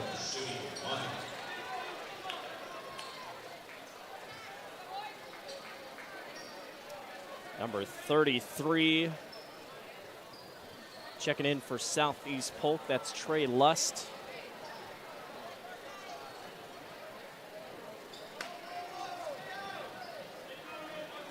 Winkle will go to the line to shoot one. And I was going to say, they took the point back from Southeast Polk. I knew they didn't have 9, they had 6, so 19-6. Winkle misses on the free throw. Evan Bryan. Or not Evan Bryan. I think Evan Bryan. I can't tell. Nope. That was Jack Kirby. Tried to grab the rebound. Couldn't quite get it. Falls to the ground. Remains 19-6.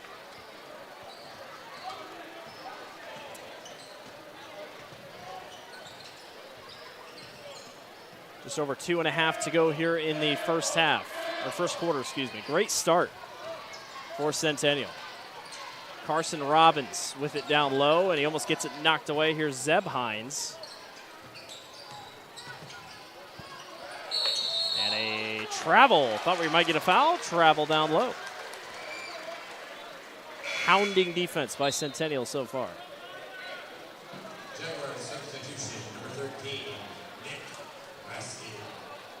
Another substitution, Joey Oki checking into the ball game for Centennial. And Drew Schurz checks out. And Luke Winkle will walk it up.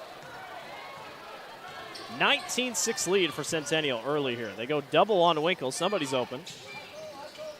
Far corner, almost knocked out. Good save by Nick Vasky. Winkle for three. Off front iron. Rebound snagged away by Kirby. Back up top to Oki. Winkle was open for a second. Cross court to Vasky. Vasky all the way and gets it up and in.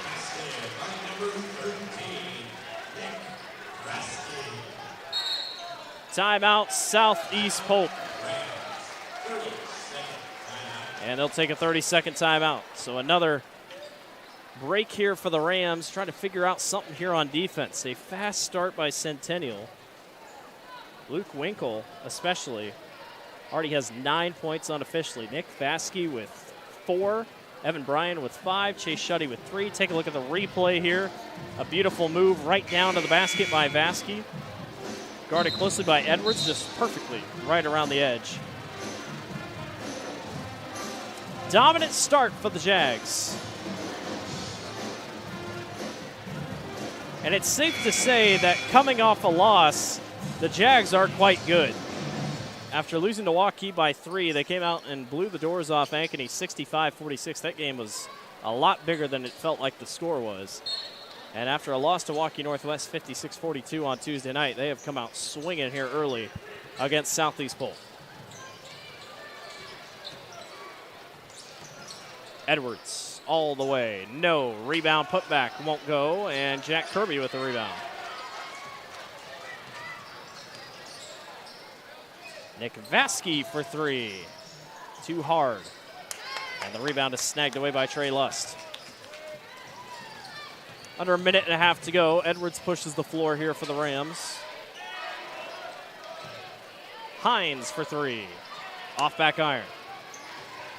There's a lid on the basket for the Rams so far. No reason to speed up the process here for Centennial. They'll take their time. Oki over in the corner to Kirby. Feels like all the players on the floor for Centennial can score any given night. That's what makes them so good so far. 10 seconds on the shot clock. They'll go full court to Vasky. And we got an illegal screen.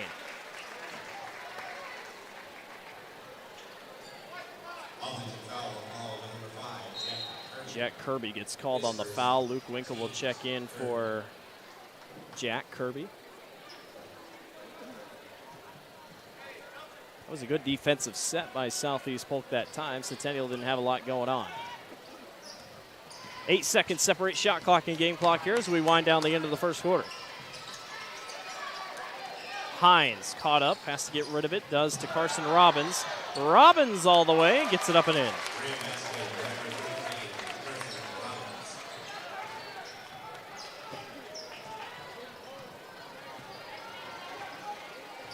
"17 seconds to go. Winkle holds, 10 seconds. Winkle all the way, got it tipped. And it will be Centennial ball. He had Connor Welsh open in the corner. They'll throw the inbound with 6 seconds to go. And we got a hold on Hines.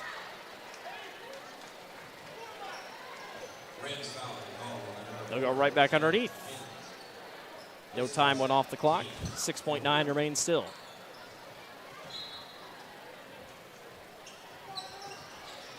Vasky, 4 seconds. Winkle, 2 seconds. Got to get it up. Winkle at the horn. It goes. Luke Winkle fading, able to knock it down. Great first quarter by Centennial. They lead 23-8. We'll be back here watching the Central Iowa Sports Network. Lets your UTV power through the storm. The Impact V Plow and Impact Straight Blade, with the features the pros demand. Custom tailored for your UTV. And to keep your work top-notch, rely on the Tornado UTV Hopper Spreader. Now that's a job well done. Western, more jobs done faster. Visit Truck Equipment Inc. today at truckequipmentinc.com. We all love a good win, however small or ordinary. Losing track of time, finding yourself with a few extra dollars in your pocket, soaking up the perfect Iowa day. These are the everyday delights and small victories that make us smile. These are the moments that connect us all as Iowans. And these are the moments that, more often than not, start with Iowa's farm families and the corn they're growing. Because when corn grows Iowa, Iowans win. Welcome back to the Central Iowa Sports Network. All Ankeny Centennial in the first quarter, 23-8. Luke Winkle, 11 points in that first quarter for the Jaguars. Jags looking good coming off a loss to Waukee Northwest, trying to get back in that winning column. Pet Band gets a standing or an ovation. Good to have the Pet Band here this evening. That pass arid and misses wide. Bruce Johnson was the one trying to throw that one in. Or excuse me, that was Jackson Barton. Couldn't see the number.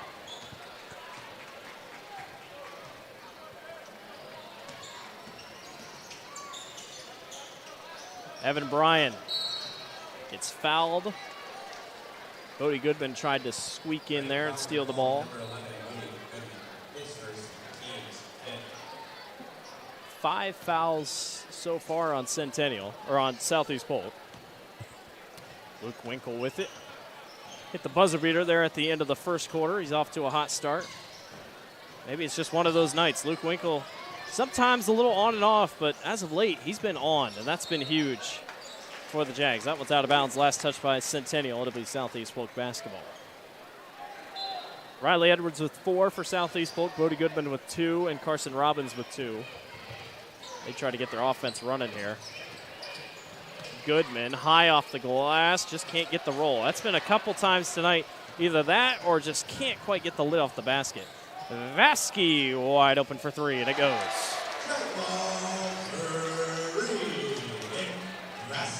4 3-pointers tonight for Centennial. Starting to heat up from beyond the arc. Trey Lust to Edwards. And a foul on the floor. Gonna get this one on Luke Winkle. Tell you what, there's been more fouls away from the basket than under the basket in a shooting form tonight. A lot of floor fouls. Refs are staying on top of it. Fresh shot clock, Edwards. Gets a screen quick from Barton. He'll stop and fire a long 2, and it goes. Edwards has 6. Leads the team in points per game with about 14. He's their go-getter. Chase Shuddy thought about a 3. Hands right back off to Schurz. Evan Bryan from around the corner. Can't get the 3 to go. Rebound is skied for by Jackson Barton.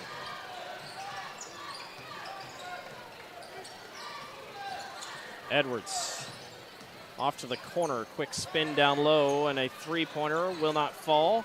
Rebound bounced around 4, and Trey Lust grabs it, but falls out of bounds.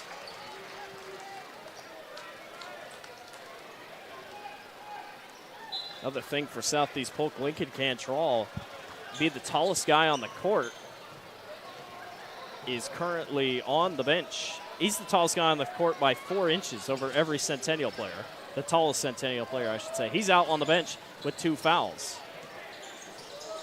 Schurz, bullet pass, great passing. 3-pointer by Schurz, good. No, it's not good, sorry. Back iron, I meant. Good passing was what I meant. Great passing by Centennial. Connor Welsh almost snags the ball away. Here comes Goodman.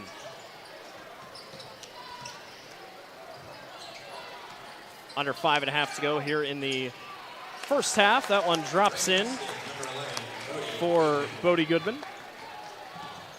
Winkle behind the back, gets caught up, goes right back up top. Chase Shuddy for 3. Yes!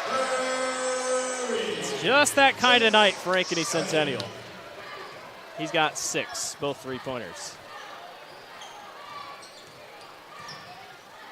Edwards, he gets the lucky bounce.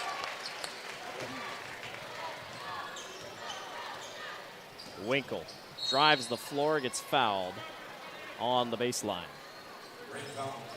6 fouls on Southeast Polk. We're going to get that one on Carson Robbins. He's going to check out. And in comes Sean Tunks, the sophomore. That's one thing for Southeast Polk. Yes, they have some seniors, but they got a pretty young class. Trey Lust, a junior. Sean Tunks is a sophomore. Jackson Barton, a junior. Carson Robbins, a junior. Zeb Hines is a junior. Other side of the floor, layup on the other end for Riley Edward is good. Timeout Centennial. Nice little quarter here by Southeast Polk. We'll stay here on the 32nd timeout. Riley Edwards already has 10 for the Rams, doing everything he can. Luke Winkle had 11 in the first quarter. He has not scored here in the second. Rams are only outscoring the Jags 8-6 here this quarter, but nonetheless, you'll take the positives when you can get them. Like I said, good crowd on hand here tonight.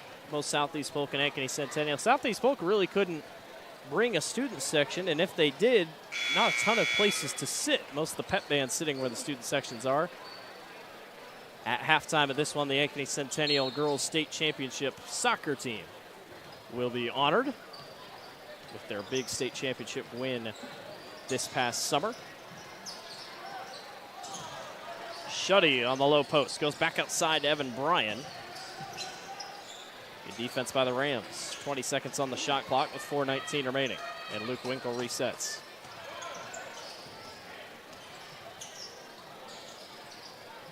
Bryan down low. Shuddy in the paint. Got to do something with it. Fires a floating two. It won't go. Rebound out of bounds. It will be Centennial basketball. Good defense, though, by the Rams. Trey Luss checks out. Zeb Hines checks in.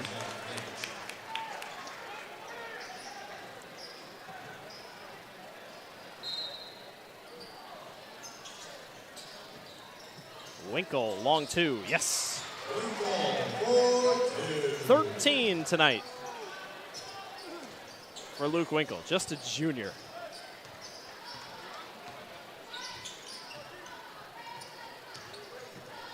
Zeb Hines for Southeast Polk, older brother for Zoe Hines of the girls basketball team for Southeast Polk. 10 seconds on the shot clock for Edwards. Riley all the way, floats and gets it to go. He's got 12.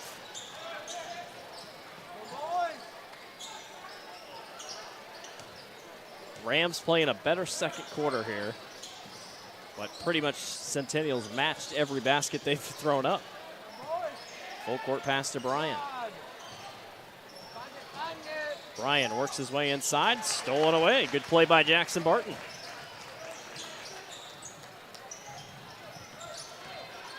Edwards thought about going baseline. He gets caught up. Good defense by Joey Oki.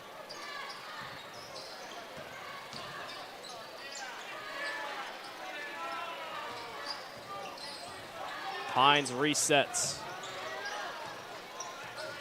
Good defense here, both teams this quarter. Winkle guarded, or holds Goodman close. 4 seconds on the shot clock. Edwards fires up a prayer, and it won't go. Evan Bryan on the rebound. Great defense by both teams. Shea Shuddy for three. In and out. Almost had his third three-pointer of the night. And we got a foul on Evan Bryan. 5 fouls apiece. Nope, 5 fouls on Centennial, 6 on Southeast Polk. Jackson Barton will check out, and in comes Lincoln Cantrell after sitting for most of the quarter due to foul trouble with 2.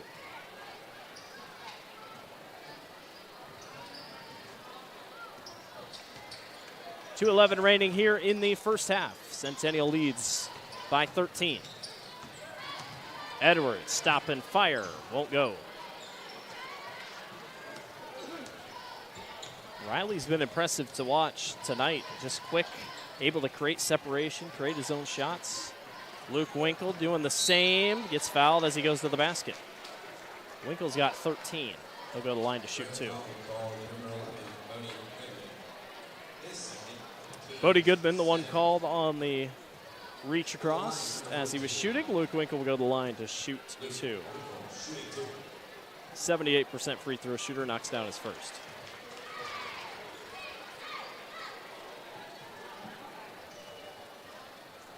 Number 2 on the way, and it rolls in.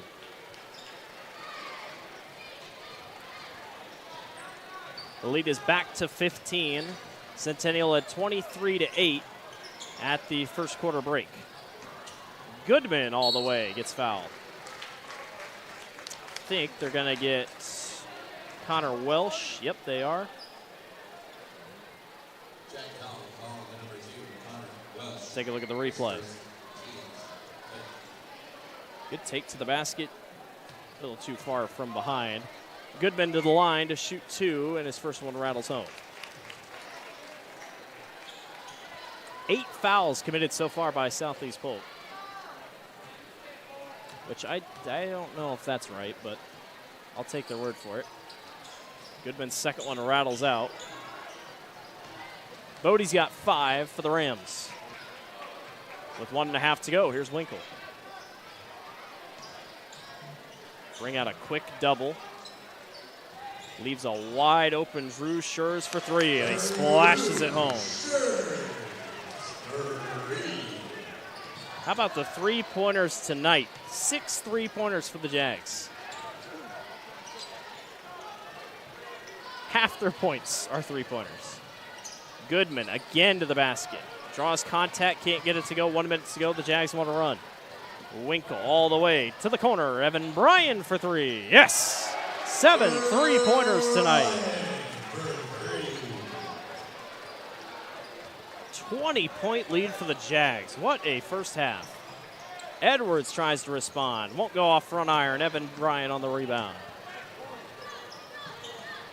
Bryan on Cantrell. Up and under. Nice move and gets it to go.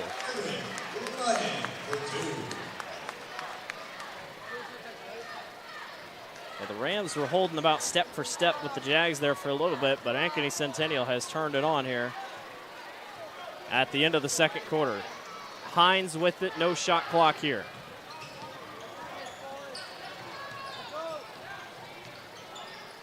Hines traveled with it. Took an extra step trying to get it to Lincoln Cantrell, and with 9 seconds left, the Jags will get the ball back. 9 seconds for Winkle. He hit a buzzer beater to end the first quarter. Can he do it again? 3 seconds. Fires a long 3 and misses everything. Thought he got hit. 1 minute left, or 1 second left on the clock. Goodman at the horn. It'll count if it goes, and it doesn't. Barely missing. What a first half by Centennial. 41-19. That will do it for us here in the first half. We'll be back. You're watching the Central Iowa Sports Network. When you need to conquer the drifts on your property, get the job done your way. The Western Defender Compact Snowplow. All the professional grade features in just the right size for your mid-sized pickup or SUV. Easy to attach and easy to use. Get the performance to plow like this and finish like this. Western, more jobs done faster. Visit Truck Equipment Inc. today at truckequipmentinc.com. I'm off to college.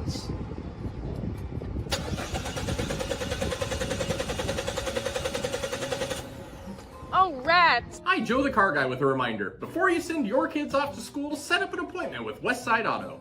We check everything from tires to belts, fluids, hoses, wipers, and lights. 44 inspection points to help prevent that oh rats moment for your students. Call us today to set up your appointment. We'll have your kids off to school saying, For the best, head west. Westside Auto.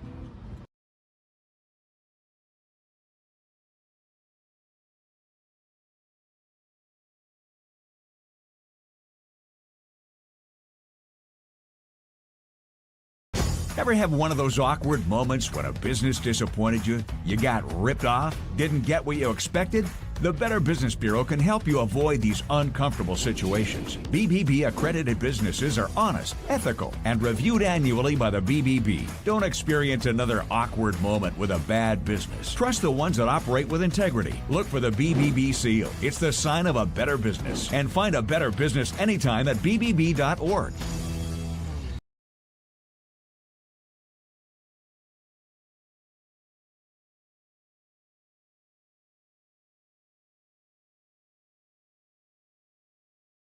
Hi, this is Chris from Fireplace Superstore, and you've probably noticed there's shortages on most everything in the market today.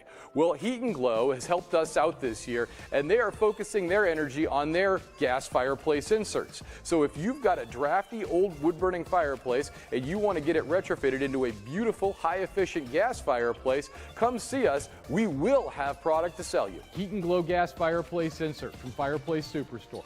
109th and Douglas in Urbandale, just west of Homeacres. Hi, this is Chris from Fireplace Superstore.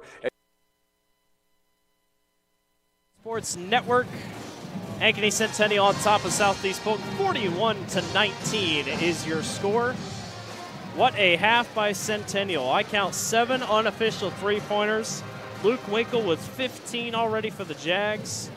Heck of a night of basketball for Ankeny Centennial. Update from over on our other game. Waukee leads Valley 37-14.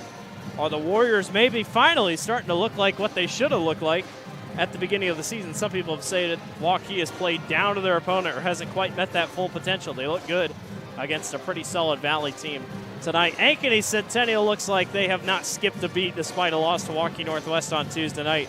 The Jags look prepped to finish this one off. A dominant first half. 7 3-pointers. A couple scorer updates. Riley Edwards leads Southeast Polk with 12. Cody Goodman with 5. Carson Robbins with 2. Drew Schurz with 3. Chase Shuddy with 6. Evan Bryan with 10. Nick Vasky with 7. Luke Winkle with 15. We'll take another break, and we'll be back. You're watching the Central Iowa Sports Network. Lets your UTV power through the storm. The Impact V Plow and Impact Straight Blade, with the features the pros demand. Custom tailored for your UTV. And to keep your work top-notch, rely on the Tornado UTV Hopper Spreader. Now that's a job well done. Western, more jobs done faster. Visit Truck Equipment Inc. today at truckequipmentinc.com. We all love a good win, however small or ordinary. Losing track of time, finding yourself with a few extra dollars in your pocket, soaking up the perfect Iowa day. These are the everyday delights and small victories that make us smile. These are the moments that connect us all as Iowans. And these are the moments that, more often than not, start with Iowa's farm families and the corn they're growing. Because when corn grows Iowa, Iowans win. Ever have one of those awkward moments when a business disappointed you? You got ripped off? Didn't get what you expected? The Better Business Bureau can help you avoid these uncomfortable situations. BBB accredited businesses are honest, ethical, and reviewed annually by the BBB. Don't experience another awkward moment with a bad business. Trust the ones that operate with integrity. Look for the BBB seal. It's the sign of a better business. And find a better business anytime at bbb.org. Hi, this is Chris from Fireplace Superstore, and you've probably noticed there's shortages on most everything in the market today. Well, Heat and Glow has helped us out this year, and they are focusing their energy on their gas fireplace inserts. So if you've got a drafty old wood-burning fireplace and you want to get it retrofitted into a beautiful, high-efficient gas fireplace, come see us. We will have product to sell you. Heat and Glow gas fireplace insert from Fireplace Superstore. 109th and Douglas at Urbandale, just west of Homeacres. DeArmond certified used vehicles aren't the same as the rest. Every DeArmond certified vehicle receives a 175-point inspection and comes with a 12-month, 12,000-mile bumper-to-bumper warranty, a 2-year, 100,000-mile powertrain warranty, and DeArmond Care. Wheel, dent, windshield repair, repel paint and windshield protection, and a full tank of fuel. Buy with confidence, knowing you made a wise decision with DeArmond certified. Find DeArmond certified used vehicles at DeArmondAuto.com. Welcome back to the Central Iowa Sports Network. Blake Walker with you here this evening from the Jungle. The Jungle has not been friendly to Southeast Polk tonight. 41-19 is your score at the halftime break. Centennial, all gas, no brakes. 7 3-pointers so far. Just been very, very, very impressive so far by the Jags. Luke Winkle with 15. Riley Edwards for Southeast Polk currently sitting with 12. And they had a good second quarter going, but a good end of the quarter on about a 6-7-8-0 run for Ankeny Centennial. Able to pull back away and really walk away with no problem here to end this thing. Wanted to take a look at the CIML standings. Waukee Northwest on top, 8-0, 6-0 in the conference. Waukee right behind them, 7-1. Obviously, their only loss coming to Waukee Northwest, 6-1. Ankeny Centennial, 6-2 in the conference, or 5-2 in the conference, 6-2 overall. Valley, 6-2 overall, 4-2 in the conference. Dowling, 3-4 overall. They've only played conference games, 3-4 overall in the conference. Johnston, 4-6, 2-5 in the conference. Ankeny, 3-7, 2-5 in the conference. Urbandale and Southeast Polk, 0-3 and 0-6 respectively, looking for their first conference wins so far. Actually, Southeast Polk beat Urbandale, so that's wrong. But nonetheless, a good start to the season for Ankeny Centennial. A 6-2 start for the Jags. Looking at their upcoming schedule, they got Dowling Catholic next week on the road. Urbandale Valley. They play Omaha Burke High School here at Ankeny Centennial on January 20th. They get Waukee at home, which should be a really fun game for the Jags trying to get revenge. Carlisle, Prairie, Ankeny, Des Moines North. They play Southeast Polk again on February 7th. And then they end the season with Waukee Northwest and Johnston, both on the road. So, minute 57 to go here in the halftime break. Ankeny Centennial on top of Southeast Polk. Let's take a look at some of the highlights from our first half. Might be a lot of three-pointers if you're Ankeny Centennial. Evan Bryan, he knocked down a three. He had a pair of triples. He's got 10 points tonight. Here's Luke Winkle. He had 15 in the first half. Just a good, shifty point guard, making the most of his opportunities. This one, a knocked away point. Southeast Polk on the break. Riley Edwards, he's got 12. Able to snag a fast break point. For Southeast Polk again, Riley Edwards continuing. Very good player for Southeast Polk. Averaging 14 points per contest. Luke Winkle, the buzzer beater at the first quarter break. And then Southeast Polk once again put on a little bit of a rally there in the second quarter, just couldn't quite finish it off. There's another bucket by Riley Edwards. Expect to see more of that here in the second half. And there's another three-pointer by Drew Schurz, his only three-pointer of the ball game. So 40 seconds left here on the clock. We'll stay here as we go to the second half. 41-19. Very good first half by Ankeny Centennial.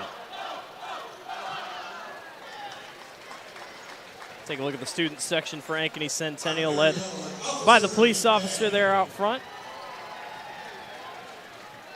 Neon construction and neon. I mean, pretty much everything construction is going to be neon. Pet band's starting to pack up. They did a great job tonight. Always love listening to pet bands at high school basketball games. Ankeny Centennial starts with the basketball, and we're off and running in half number 2. Winkle behind the back. His floater falls just short. Rebound snagged away by Jackson Barton.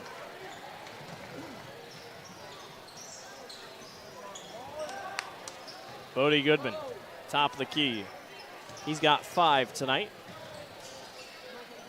He'll go to the far side to Sean Tunks. Haven't called his name a ton tonight. Barton loses it on the way up. Vasky all the way. Nope. Wanted to go outside. That gets tipped to remain Centennial basketball.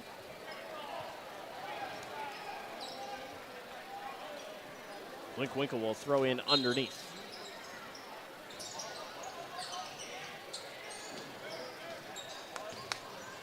Bryan, baseline, turns, gets the bucket to go. Well, he has been solid, almost seems to be getting better every single game. He's got 12, and he's got a little bit of height on him.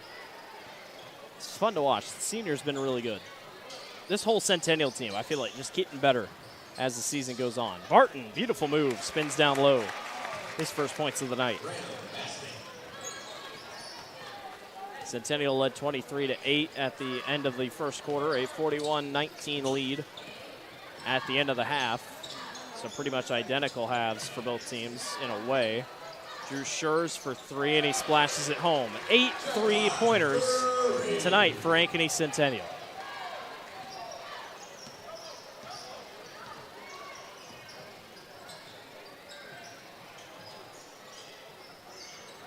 Barton on the low post. Turns around and goes again.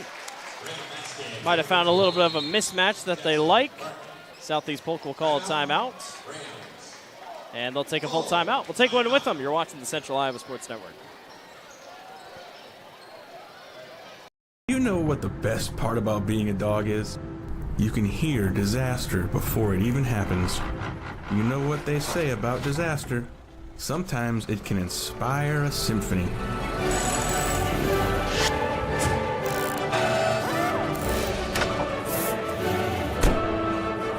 An honest day's work deserves an honest day's treat. No extra charge. And that is why we choose Honest Wrenches. No extra charge, and it's how service should be. Welcome back to the Central Iowa Sports Network. Southeast Polk trailing Centennial 46-23. Impressive game so far put together by the Jags. 46-23. 8 3-pointers by Ankeny Centennial. It's been that kind of night. Been a good night overall for Centennial. Girls basketball gets the big win over Southeast Polk, 54-52. Able to fend off a last-second possible buzzer beater. Winkle almost loses it. Picked up by Chase Shuddy. Drew Schurz gets fouled by Sean Tunks.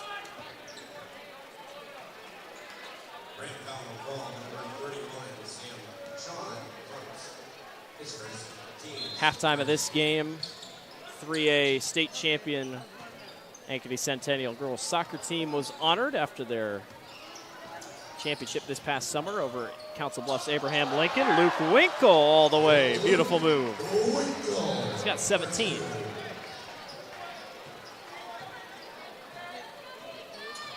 Centennial soccer team, a couple girls on that team on the basketball squad.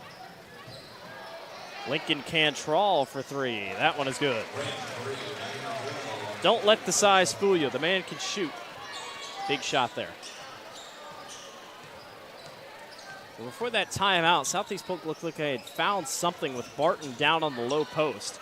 Beautiful passing. Bryan can't get the layup to go. They'll fight for the rebound. And it's ripped away by Cantrell. Good defense by the Rams. Edwards stops and fires a 2. Couldn't go. Vasky pushes the floor, and he gets it up to go.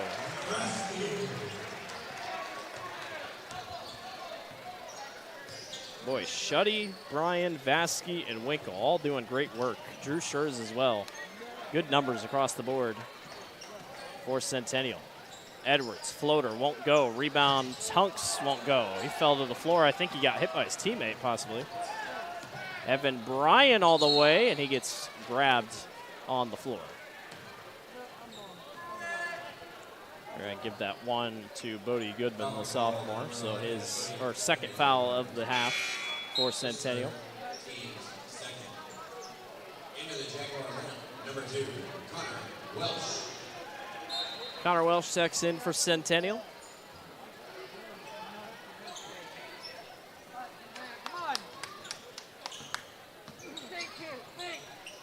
Vasky to Schurz for 3. Rattles home. Why not? 3 3-pointers for Schurz. That is 9 made 3-pointers for Ankeny Centennial. I'm not even going to look at the record book because that would take a while to get, as Tunks can't get it to go. Back outside to Edwards. I guarantee the record's at least up in the 19, 20-some range. I know the girls' record is 22 because my alumni, Grinnell girls, hit that just like 2 years ago or whatever. And Centennial, it's not like they shoot a ton of 3-pointers. They just taking good shots. That one misses off back iron. Rebound snagged back away. Sometimes it's just your night. It is that night for Centennial. Schurz spun, gets fouled on the floor.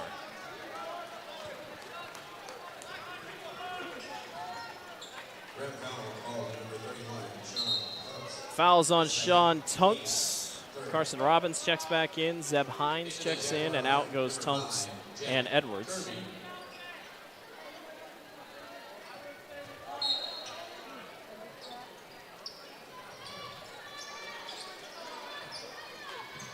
Under 3.5 to go here in the third quarter. All Centennial here tonight. Winkle, long 2, rims out.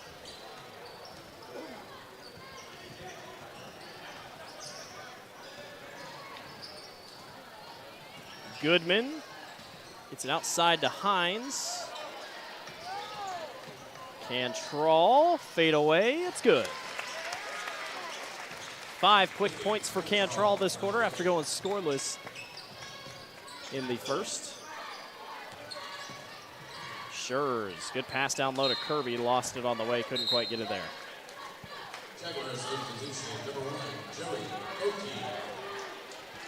Joey Oki, the pitcher for Ankeny Centennial. Good pitcher for Ankeny Centennial. He'll check into the ball game. Still looking for his first points of the evening. Barton had it down low, but Jack Kirby gets called into foul.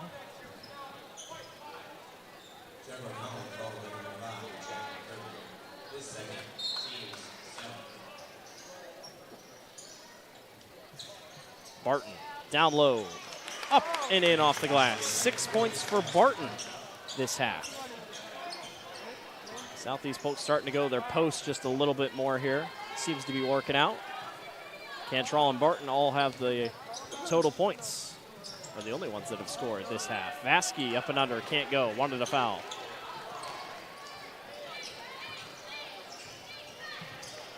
(53-20) Centennial leads over Southeast Polk. Another update from the Waukee game. Last time I checked, 37-17 or 37-16 was the score. Waukee all over Valley. Vasky all the way. A lot of contact, no foul. Out of bounds. Will remain Centennial basketball.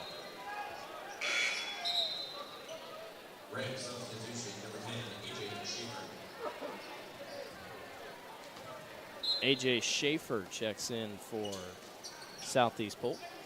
Fresh legs on the floor. His first time he's been in tonight.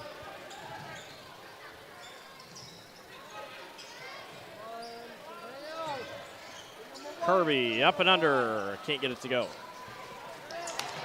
Kirby got it right back, though. Has to get rid of it eventually. Yes, he does, to Schurz. Just over a minute and a half left. Beautiful pass down low. Good find. Connor Welsh. His first points of the evening. Great passing. Good court vision overall by Centennial.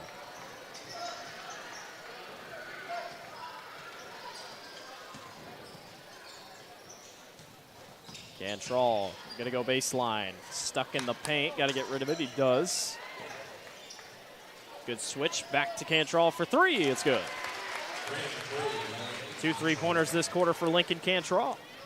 He's got 8 all this quarter. Under a minute to go. 55-33 Centennial.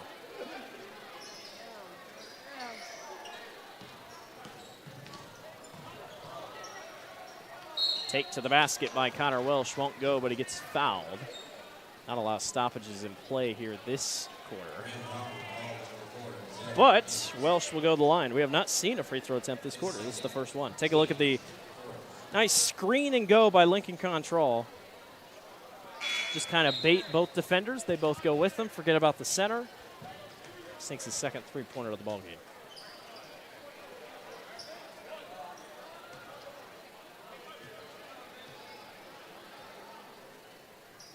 Welsh knocks down his first. I thought he got 2. Did he make 2? I was confused, I guess. So I guess he made both. Was not paying attention on the first one. Hines holds at the top of the key. About 9 seconds separate shot clock and game clock. Surprised Southeast Polk's not doing anything considering the deficit, but Barton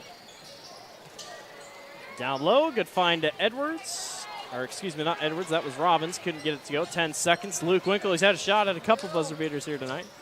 Hit one earlier. Bryan, 4 seconds. Bryan down low, turns and fades, no good. And that will do it for the end of the third quarter. 56-33, Centennial on top. We'll be back. You're watching the Central Iowa Sports Network. 1,300 vehicles on WaukeeChevy.com. Schottenkirk Chevy Waukee. If we don't have it, you can build it. Newly expanded service department means we're hiring. See the openings on WaukeeChevy.com. Schottenkirk Chevy Waukee. WaukeeChevy.com. Ever have one of those awkward moments when a business disappointed you? You got ripped off? Didn't get what you expected? The Better Business Bureau can help you avoid these uncomfortable situations. BBB accredited businesses are honest, ethical, and reviewed annually by the BBB. Don't experience another awkward moment with a bad business. Trust the ones that operate with integrity. Look for the BBB seal. It's the sign of a better business. And find a better business anytime at bbb.org. Free Godfather's Pizza begins with the download. Order through my new online ordering app and start earning free pizza and sides. It's easy. Download the Godfather's Pizza online ordering app today. Do it. Welcome back to the Central Iowa Sports Network. 56-33, fourth quarter, ready to get going. Ankeny Centennial on top of Southeast Polk. Heck of a ball game put together by Centennial so far tonight. Cantrell for three, but we got an illegal screen.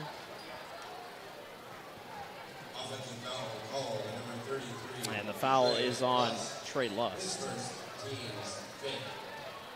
Fifth foul on Southeast Polk, just one on Centennial here this half. 9 3-pointers tonight for Centennial. I'm not saying that's the difference maker by any means, but it's definitely been a huge factor tonight. The Jags have not been able to miss from beyond the arc. Connor Welsh for three. That one falls in. Make it 10. Welsh has 7. Cantrell for three. Splashes it home. Lincoln Cantrell had no points in the first half. He's got 11 here in the second, including 3 3-pointers. Big man's coming alive here in the second half. Rams have definitely played better in the second, that's for sure. Winkle. Pass along the baseline. They go back upside to Winkle. He falls to the ground and somehow keeps his footing. Another three splashes home. Joey Oki. His first 3 of the ball game, first points of the ball game. That's 11 3-pointers for Centennial. Cantrell again. No, couldn't quite get it there. Heat check that time.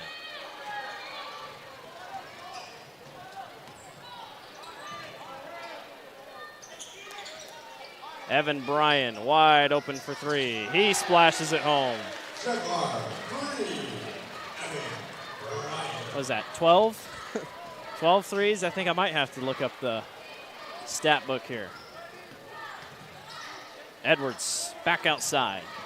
Robbins baseline, yes.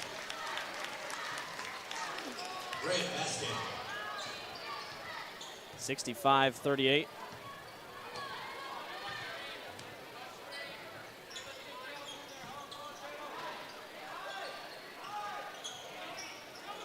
Oki for three again. Rims out. Cantrell with the rebound. Edwards pushes the floor. Cantrell, he's been hot. Won't decide a three there.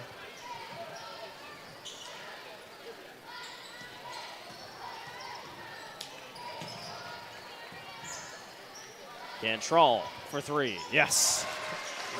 Boy, what a game for Linky Cantrell. He's got 14 here in the second half alone.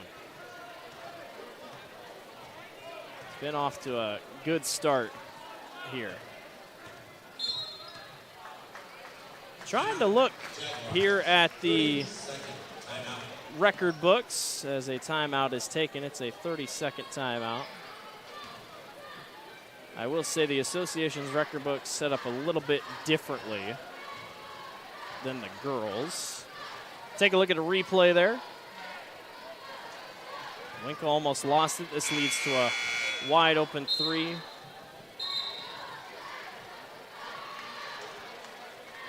I'll do my best to see if I can find the record for three-pointers.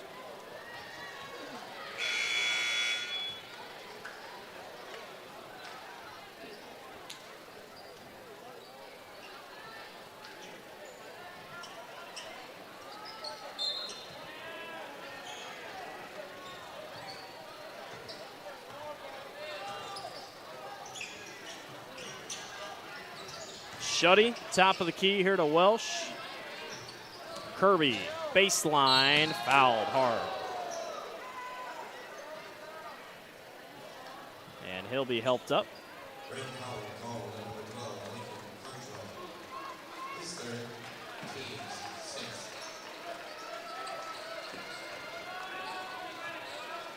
Jack Kirby to the line. Kirby tonight still looking for his first points.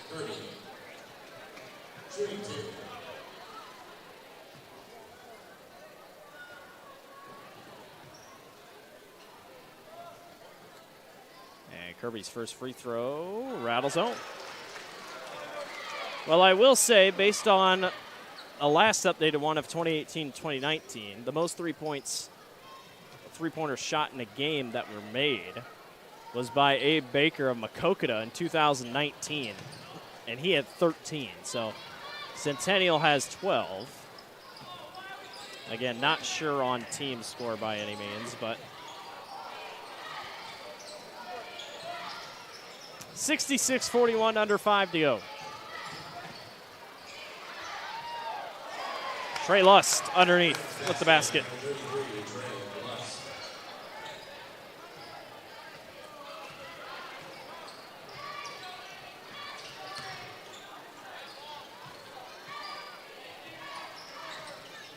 Don't think I'm going to be able to find it, but like I said, I can guarantee it's probably around 19 to 20.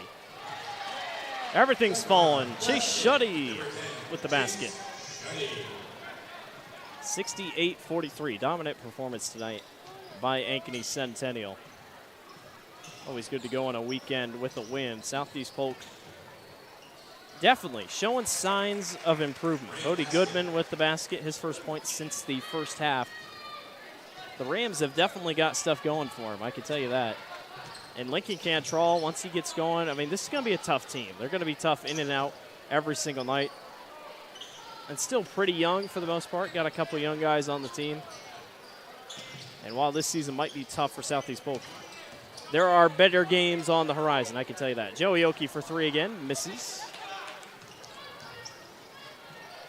3.5 to go. Goodman turns, just can't quite get it to go. Other side of the floor, and a foul by Lincoln Cantrell.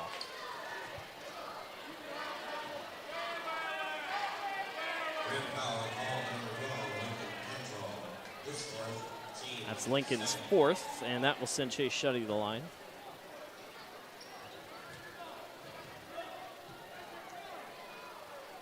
And Shuddy knocks down his first. Before this quarter, Chase had only made 3-pointers. He had 2 3-pointers. Couple substitutions for Centennial.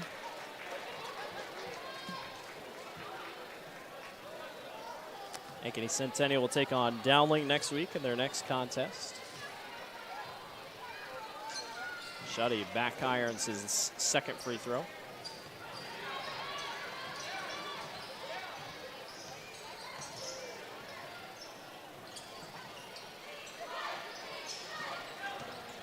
Three to go.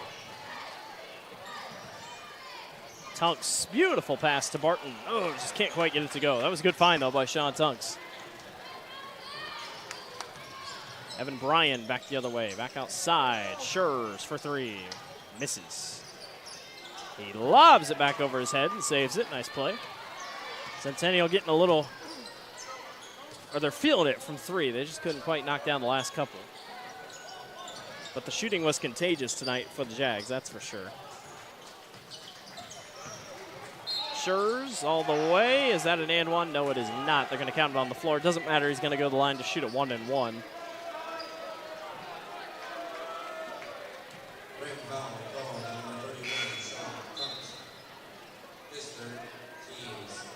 Mass substitutions for both teams. Try to keep an eye out for those. Luke Winkle most likely done for the night. Looks like he's going to finish with unofficially 17. Nick Vasky.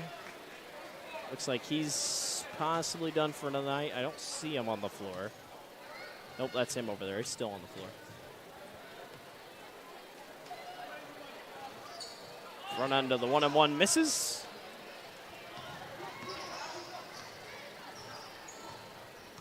A.J. Schaefer with the ball. Almost gets it poked away. Schaefer all the way. He's speedy. He's fast. He'll go up and under, and he just can't quite get it to go. Foul will be called on Drew Schurz, and that will send Schaefer to the line.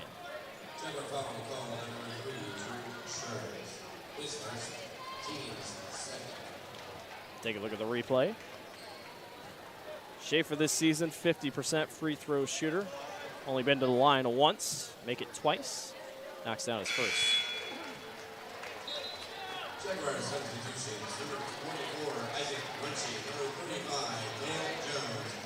Big substitutions. Looks like everyone's going to get to play for the most part tonight in this one from the get-go. All Centennial. 23-8 lead at the end of the first quarter. Noah Frank walks it up here for Centennial. Guarded by, that was Harrison Jensen. Pass down low, up and under. Two-pointer is good. Isaac Runchie with the basket. Runchie, a junior, 6'3". He's got some height. Along with Cale Jones. Cale Jones, 6'6". He's also on the floor. He's got some height on him.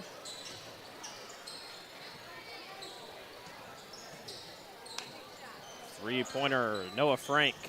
Can't quite get it to go. Rebound is snagged away. Jump ball to be Centennial basketball.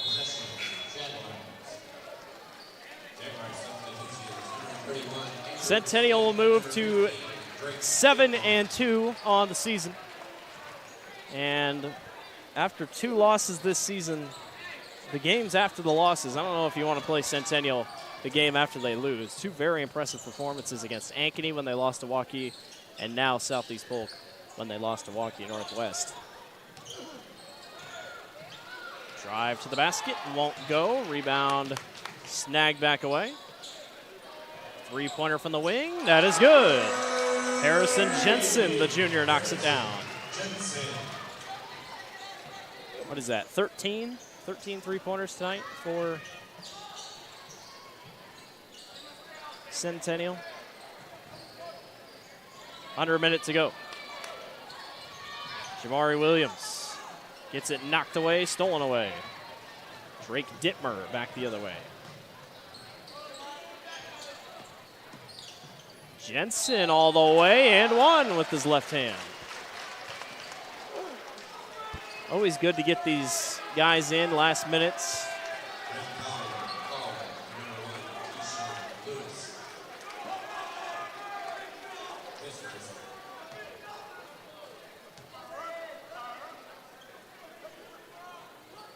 That free throw is good as well.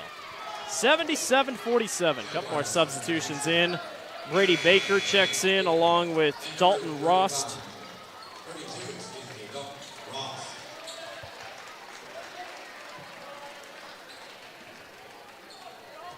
It's going to go down as a big win for Ankeny Centennial, but an impressive game throughout by the Jags as they continue their hunt. Came into the game ranked 4th. When the new rankings come out, they might fall, they might not. I mean, it depends on how the committee judges their loss to Northwest, but honestly, I'd say Northwest. I mean, if they're number 1 team, I don't think you can fault them too much. I wouldn't be surprised if they honestly drop it all. I think they're still a top 5 team in the state of Iowa. 28 seconds to go. Baker hounded, gets it up top to Andrew Smith. Smith gets it ripped away. Here comes Noah Frank back the other way. And that one goes long, and it is out of bounds. It will be Centennial ball with 9 seconds to go.